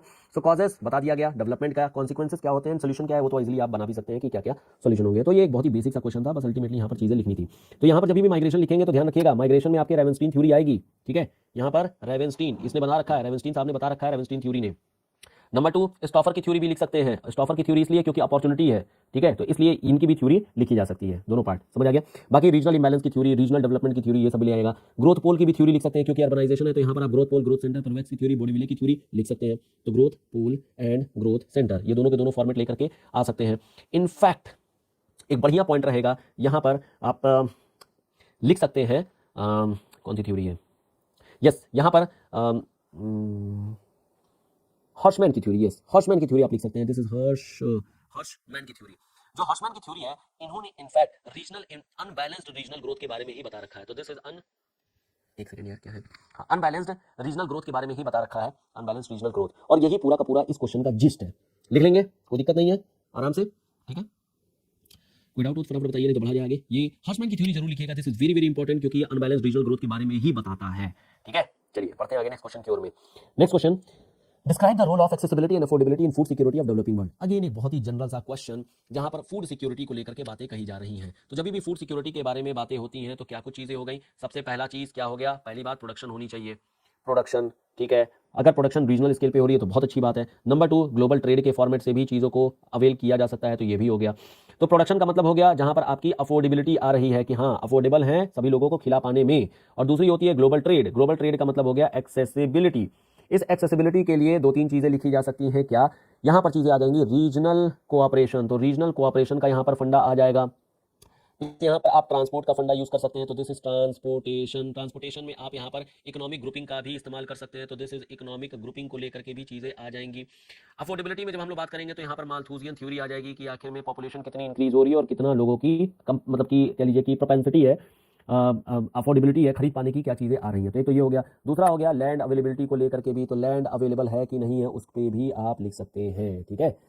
तो बस हो गया, फूड सिक्योरिटी का फंडा आ जाएगा, डेवलपिंग वर्ल्ड। एक चीज ध्यान रखिएगा, जब भी फूड सिक्योरिटी आए तो सस्टेनेबल डेवलपमेंट गोल जरूर लिखना है। ये एक इंपॉर्टेंट कंसेप्ट होती है, एक इंपॉर्टेंट पार्ट होती है हमारे आंसर राइटिंग का, ठीक है। आसान है ये भी, ज्यादा दिक्कत नहीं होनी चाहिए। नेक्स्ट पार्ट है हमारा, environmental issues are not adequately addressed in the regional planning. जब भी रीजनल प्लानिंग का नाम आता है आपको तुरंत तुरंत क्लिक करना चाहिए रोस्टोव की थ्योरी। तो दिस इज रोस्टोव की थ्योरी। तो रोस्टोव की थ्योरी आ गई, तो यहाँ पर बेसिकली इन्होंने अपने कुछ 5 स्टेजेस के बारे में बता रखा था। 5 स्टेजेस में हमारी जैसे कि ट्रेडिशनल हो गई, ठीक है, लिख दे रहा हूँ मैं। एक होता है जो ट्रेडिशनल होता है, so this is traditional. Traditional के बाद में प्री टेक ऑफ आती है, तो this is pre take off. फिर हमारे पास आ जाती है क्या, टेक ऑफ, तो एक आ गई टेक ऑफ। फिर हमारे पास आ गई क्या, मैच्योर फेज। और मैच्योर फेज के बाद में आ जाती है हाई कंजम्पशन फेज, तो this is high consumption phase. अब यहाँ पर क्या है क्वेश्चन में ये है कि environmental issues are not adequately addressed. बिल्कुल सही बात है, क्योंकि जब भी हम लोग टेक ऑफ के बारे में बात करते हैं, प्राइमरली हम लोग बात करते हैं इकोनॉमिक मॉडल के बारे में, इकोनॉमिक टेक ऑफ के बारे में। और ये जो इकोनॉमिक टेक ऑफ है वो 2 तरीके से, एक तो आपका जो अर्बनाइजेशन है, ये अर्बनाइजेशन हो गई, और दूसरी इंडस्ट्रियलाइजेशन हो गई। So this is industrialisation. इस अर्बनाइजेशन में हम लोग बात कर लेते हैं जैसे कि रुर्बन फ्रिंज के बारे में, तो ये बन गया आपका रुर्बन फ्रिंज के बारे में, या फिर अर्बन स्प्रॉल के बारे में हम लोग बात कर लेते हैं। हम लोग बात कर लेते हैं ग्रोथ पोल के बारे में, सो दिस इज ग्रोथ पोल के बारे में। हम लोग बात कर लेते हैं ग्रोथ सेंटर के बारे में। हम लोग बात कर लेते हैं क्यूमुलेटिव कॉजेशन, गुरनाल मेडल की थ्योरी के बारे में, ठीक है। हम लोग बात कर लेते हैं और कौन है, फ्रीडमैन साहब के बारे में। लेकिन इन सब का मोटिव क्या है, इन सब का मोटिव है रिसोर्स का ही डिस्ट्रीब्यूशन, रिसोर्स की ही लिंकिंग। लेकिन इन सब में कहीं पर भी इन्वायरमेंट का क्लॉज नहीं आता है, तो इन्वायरमेंटल क्लॉज को हर जगह पर इग्नोर किया गया है, कोई भी यहाँ पर चीजें नहीं देखा है। And we are living in a world जो कि हम लोग 4th इंडस्ट्रियल रिवोल्यूशन से गुजर रहे हैं, और ये जो 4th इंडस्ट्रियल रिवोल्यूशन है जो एआई पर बेस्ड है, कहीं ना कहीं वो भी इन्वायरमेंट को इग्नोर कर रहा है, ठीक है। तो ये बात लिख देंगे। लेकिन फिर अल्टीमेटली आप कंक्लूड करते हुए एक और पॉइंट लिखेंगे कि ऐसा नहीं है कि हम लोग जो है इन्वायरमेंटल इश्यूज को इग्नोर किए जा रहे हैं। Although we do not have any theory in which we have integrated environmental concerns. लेकिन आज की डेट में जब भी कोई भी डेवलपमेंट करते हैं हम लोग, कोई भी रीजनल प्लानिंग हम लोग करते हैं, तो हमारे रीजनल प्लानिंग में एक कह लीजिए क्लॉज होती है, that is environment impact assessment. Environment impact assessment के थ्रू हम लोग एनवायरमेंट की इंपैक्ट देखते हैं। We are considering the environmental issues also in the regional planning. In fact हम लोगों ने एक स्टेप बढ़ करके और भी चीजें देखी हैं, that is strategic impact assessment. तो हम लोग केवल और केवल एनवायरमेंटल इंपैक्ट नहीं देख रहे हैं, बल्कि अब हम लोग एनवायरमेंटल इंपैक्ट के साथ साथ जो भी वहां पर रीजनल पीपल है उनके भी इंपैक्ट पर हम लोग कंसीडर कर रहे हैं कि आखिर में उनके ऊपर क्या इंपैक्ट हो रही है। तो ये हो गई जो एनवायरमेंटल है, और ये एनवायरमेंट से भी एक स्टेप ऊपर अल्टीमेटली कंक्लूड कर लेंगे कि yes we have primitive theories which is not considering environmental issues, which is ignoring the environmental issues, लेकिन अल्टीमेटली हम लोगों ने रीइंटीग्रेट किया है जहां पर environmental issues को भी इंटीग्रेट कर रखे हैं। क्लियर हो गया, ये लिख लेंगे, आसान है, ज्यादा कोई दिक्कत नहीं होनी चाहिए। अब हमारे पास नेक्स्ट क्वेश्चन है जो कि बहुत ही जनरल सा स्टैटिक क्वेश्चन है। क्वेश्चन ये है कि suggest criteria indicators and technique for delimitation of formal region. सबसे पहले आप बता देंगे, इनफैक्ट हम लोगों ने कई बार डिस्कस किया हुआ है, कॉन्सेप्ट ऑफ रीजन के बारे में बता देंगे। अब ये जो कॉन्सेप्ट ऑफ रीजन होती है वो कुछ डिफरेंट डिफरेंट टाइप से मतलब कि टाइप से हम लोग इसको डिवाइड कर सकते हैं। जैसे कि एक होती है जो होती है formal and informal region. In fact ये बेसिक वीडियो में भी हम लोगों ने डिस्कस कर रखा है, formal versus informal region. Formal versus informal region का मतलब ये होता है जैसे कोई फिजिकल बैरियर से डिवाइड होती है कोई रीजन, तो उसको हम लोग बोल देते हैं फॉर्मल रीजन, जैसे हिमालय या फिर नदियों के थ्रू जो हम लोग डिवाइड कर लेते हैं, तो फॉर्मल हो गया। दूसरा होता है जो फंक्शनल होती है, तो फंक्शनल बेसिस पर किस तरीके का फंक्शन है रीजन का, उसके बेसिस पर भी हम लोग डिवाइड कर लेते हैं। यहां पर लेकिन मैं कहूंगा हर्बर्टसन की थ्योरी जरूर लिखिएगा, तो दिस इज हर्बर्टसन की थ्योरी। हर्बर्टसन की थ्योरी के बेसिस पर आप बता सकते हैं कि आखिर में कैसे रीजनलाइजेशन की टेक्निक यूज की जाती है। एक और थ्योरी यूज करिएगा, दैट इज विटल से की थ्योरी, एंड विटल से की थ्योरी में भी आपको फॉर्मल रीजनल कैरेक्टर मिल जाएंगे, फॉर्मल रीजनलाइजेशन। तो ये दो थ्योरी आपके पास में मिल गई, और अल्टीमेटली फॉर्मल जो रीजन्स हैं, जो फिजिकल बैरियर्स हैं, उनके कुछ एग्जांपल्स आपको मिल जाएंगे, जिसके बेसिस पर कंट्री को भी डिवाइड किया जाता है, as well as delimitation of the region भी किया जाता है। तो बस क्राइटेरिया आपको ये दोनों थ्योरी दे देंगी, इंडिकेटर्स भी मिल जाएंगे, एंड टेक्निक तो खैर आपको पता ही है, physical barrier as well as the function of the functioning of the area. कर लेंगे, आसान है। This is again basic thing. Concept of region में आप हार्टशोन का नाम जरूर लिखिएगा, तो दिस इज हार्टशोन, ये हमारी बेसिक आइडिया है, ठीक है। तो पर्सपेक्टिव से अच्छे खासे क्वेश्चन आए हैं, ठीक है। नेक्स्ट हमारा क्वेश्चन है boundaries are important in geopolitics. जो बाउंड्री होती है दे आर इंपॉर्टेंट, एक्सप्लेन। दूसरा है what issues develop from the inclusionary and exclusionary aspect of border. Again एक बेसिक सा क्वेश्चन है। सबसे पहले आपको पता होना चाहिए व्हाट इज बाउंड्री, यानी बाउंड्री वर्सेस जो आपके फ्रंटियर होते हैं वो वाला बाउंड्री याद आ गया होगा, कौन सा बाउंड्री। तो बाउंड्री जो होते हैं वो इंपॉर्टेंट होते हैं जियोपॉलिटिक्स के लिए। क्यों इंपॉर्टेंट होते हैं जियोपॉलिटिक्स के लिए? क्योंकि जो बाउंड्रीज होते हैं ये टेरिटरी डिसाइड करती है, और ये जो टेरिटरी होती है वो अल्टीमेटली किसी एनर्जी रिसोर्स के लिए या फिर पॉपुलेशन के लिए, यानी कि ह्यूमन रिसोर्स के लिए ये इंपॉर्टेंट होती है। ह्यूमन रिसोर्स या फिर अपने आप में टेरिटरी खुद भी इंपॉर्टेंट होती है। अगर हम टेरिटरी इंपॉर्टेंस को कह सकते हैं लिखना चाहें तो हम मकाइंडर की थ्योरी लिख सकते हैं, तो दिस इज मकाइंडर की थ्योरी। और इन्होंने इनफैक्ट इसी हॉटलैंड के बारे में या फिर पिवोटल एरिया के बारे में बता रखा था, जो कि अपने आप में टेरिटोरियल सुप्रीमेसी है, टेरिटरी ज्यादा है, मतलब कि इलाका अपने आप में इंपॉर्टेंट है, बड़ा है और डोमिनेंट है। एनर्जी के बारे में आप साउथ चाइना सी के इशू को लेकर के आ सकते हैं कि कैसे बाउंड्री अपने आप में एक इंपॉर्टेंट इलाका बन जाता है। ह्यूमन एरिया को लेकर के बता सकते हैं कि अगेन जैसे रिसेंट में अभी नेपाल उत्तराखंड वाला जो इशू हुआ था, उसको भी आप यहाँ पर लिख सकते हैं कि कैसे यहाँ पर एग्रीकल्चरल एक्टिविटी प्रभावित हो रही है, प्लस साथ ही साथ में कंट्री की सिक्योरिटी, ठीक है, सिक्योरिटी ऑफ द नेशन, क्योंकि इंटरनेशनल बॉर्डर है ये, सिक्योरिटी ऑफ द नेशन भी कैसे कॉम्प्रोमाइज हो सकता है। तो ये दो पार्ट यहाँ पर आप लिख सकते हैं बाउंड्री को लेकर के। तो जियोपॉलिटिक्स के लिए yes it is very very important because these are concerned with human energy resource and territory, यानी कि सिक्योरिटी, और ये तीनों चीजें ही एक कंट्री के लिए इंपॉर्टेंट होती हैं। दूसरा है what issues develop from the inclusionary. अब देखिए इंक्लूजनरी और एक्सक्लूजनरी ये साफ साफ बता रहा है कि उत्तराखंड वाला जो इशू हुआ था उसी क्वेश्चन को लेकर के पूछा गया है। फॉर एग्जांपल जैसे रिवर है, रिवर में आप लोगों को पता होगा कि रिवर कैप्चरिंग होती है, और जैसे मान लेते हैं ये रिवर हमारी फ्लो कर रही है, ये धीरे धीरे क्या होगा, यही रिवर अल्टीमेटली इसकी इस तरीके से मूव करने लगेगा, और यही रिवर अल्टीमेटली क्या करेगा, ये रिवर कैप्चर कर लेगा, और ये वाला पार्ट जो होता है ऑक्सबो टाइप से छूट जाएगा। जब मान लेते हैं एग्रीमेंट किया गया होगा तो मेन रिवर आपकी जा रही है कुछ यहाँ से, मान लेते हैं मेन रिवर आपकी जा रही है कुछ यहाँ से, लेकिन आज की डेट में ये ऑक्सबो बन गई है और अभी मेन रिवर आपकी बन गई है ये। तो अभी इतना एरिया जो था, क्योंकि बाकी जो अभी हम लोगों ने डिस्कस किया कि मेन रिवर थी ये, यानी इतना ये जो पूरा का पूरा एरिया है ये कंट्री ए के पास में होगी, लेकिन अभी के केस में क्या है, अभी के केस में ये पूरा का पूरा एरिया चला गया है कंट्री बी के पास में। तो ये जो बीच वाला रीजन है, ये तो पहली बात सिक्योरिटी वाइज भी बहुत इंपॉर्टेंट है, number 2 agriculture wise, number 3 energy wise, ये सब अपने आप में इंपॉर्टेंट है। तो ये जहां पर ए को नुकसान हो गया, यानी कि ए के एरिया का एक्सक्लूजन हो गया और बी के एरिया में इंक्लूजन हो गया, ये हमें देखने को मिल रहा है। यही आपकी इंक्लूजनरी और एक्सक्लूजनरी ये एरिया मिल गया। अब ऑटोमेटिकली आप बता सकते हैं कि जो इंक्लूजनरी या एक्सक्लूजनरी एस्पेक्ट होते हैं बॉर्डर के, they are very very important for again these 3 things. Territory भी मिल जाएगी, ह्यूमन पावर भी मिल जाएगा, ह्यूमन कह सकते हैं कि रिसोर्स मिल जाएंगे, एंड एनर्जी रिसोर्स भी मिल जाएंगे। तो ये तीनों चीजें आ जाएंगी ऑटोमेटिकली, आप यहाँ पर बता सकते हैं। एग्जांपल के तौर पे उत्तराखंड जो पिथौरागढ़ वाला इशू हुआ था, महाकाली रिवर वाला, यानी कि वो आपका जो नेपाल और उत्तराखंड को लेकर के जो इशू क्रिएट हुए थे महाकाली रिवर, उसको बता दीजिएगा। नंबर 2 साउथ चाइना सी को बिल्कुल नहीं आप स्किप कर सकते हैं, क्योंकि यहाँ पर भी सेम मैटर है बाउंड्री का, हालांकि एनक्लॉज का मैटर है वो अलग चीज है, but still this is important thing. तो ये 2 पॉइंट आप जरूर लिखिएगा, आंसर आपका कंप्लीट हो जाएगा, ठीक है। तो क्या इशूज डेवलप होंगे, दोनों ये दोनों क्वेश्चन, ये दोनों पार्ट आपको बता देगा। बाकी यूएस मैक्सिको में भी सेम इसी तरीके का दिक्कत आता है, सेम प्रॉब्लम आती है, लेकिन यहाँ पर कुछ है नहीं ज्यादा, तो इस वजह से ज्यादा कुछ यहाँ पर मैटर नहीं बन पाता है। क्लियर है?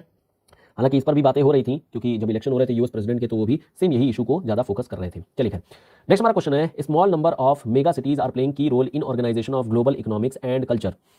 अगेन की पॉइंट क्या है, की पॉइंट है आपका मेगा सिटी। अब सिटी क्या होती है, मेगा सिटी क्या होती है, ये अशोक मित्रा के क्लासिफिकेशन में आप लोगों ने पढ़ रखा होगा, एंड इनफैक्ट तमाम लोगों ने बता रखा है, हर्बर्ट हटन ने भी बता रखा है, ठीक है। तो हमारे पास ये क्लासिफिकेशन ऑफ द सिटीज वो डिफरेंट डिफरेंट टाइप के, ये हम लोगों ने ऑलरेडी डिस्कस कर रखा है। This is again basic. Mega city में अगर हम लोग आ जाएं और इंडिया का एग्जांपल लेकर के चलते हैं, जैसे दिल्ली हो गया, ठीक है, जैसे मुंबई हो गया, ये सब मेट्रोपॉलिटन ही है, मेगा सिटी ही है।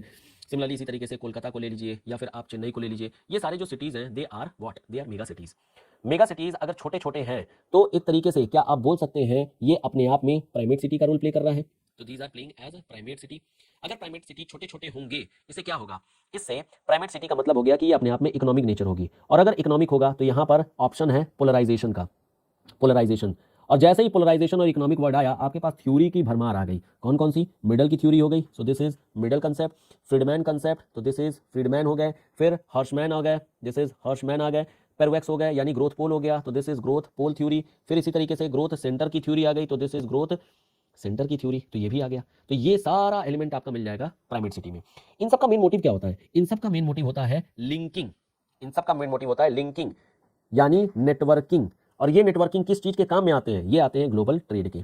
This is global trade. तो बस आंसर आपका कंप्लीट, ग्लोबल इकोनॉमिक्स और कल्चर, क्योंकि ये अल्टीमेटली जब ट्रेड होगा तो कल्चर भी होगा, कल्चर भी यहाँ पर स्प्रेड करेंगे।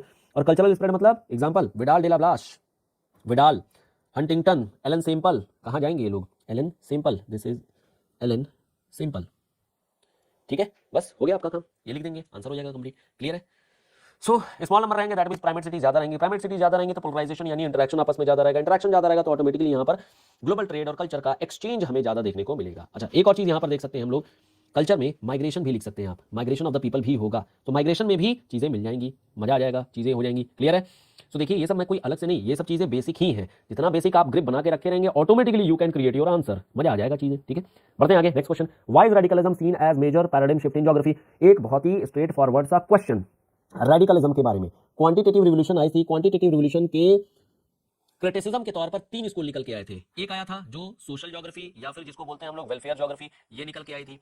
और यहाँ पर बेसिकली जो बिहेवियरलिज्म है उसके बारे में निकल के आया था। तो इनफैक्ट बिहेवियरल ज्योग्राफी भी एक निकल के आई थी, बिहेवियरल ज्योग्राफी भी निकल के आई थी। और तीसरा निकल के आया था रेडिकलिज्म, दिस इज रेडिकलिज्म, जो वापस से ह्यूमन ज्योग्राफी की जो कांतियन कोरियोग्राफी थी उसको रीस्टैब्लिश करने की बात कर रहे थे। तो कांतियन कोरियोग्राफी, इनके बारे में बताया गया था कि आखिर में क्या चीजें होंगी, कांतियन कोरियोग्राफी, और यही अल्टीमेटली आपको लिख लेना है। ये बेसिक वीडियो में है, बेसिक वीडियो में हम लोगों ने बहुत ही डिटेल में इसको डिस्कस कर रखा है। इनफैक्ट ये क्वेश्चन भी हम लोगों ने डिस्कस किया, पास्ट ईयर का है ये radicalism seen as paradigm shift. क्योंकि पैराडाइम शिफ्ट थी, क्योंकि अल्टीमेटली हम लोगों ने एक मैथमेटिकल अप्रोच से, this is mathematical approach, this is general approach, और ये एक तरीके से सिस्टमैटिक अप्रोच थी, यहां से वापस पैराडाइम शिफ्ट किया गया और डिस्क्रिप्टिव ज्योग्राफी की ओर हम लोग हैं। तो दिस इज डिस्क्रिप्टिव ज्योग्राफी, और डिस्क्रिप्टिव ज्योग्राफी का मतलब पैराडाइम शिफ्ट हो रही है, एक शिफ्ट देखने को मिल रही है।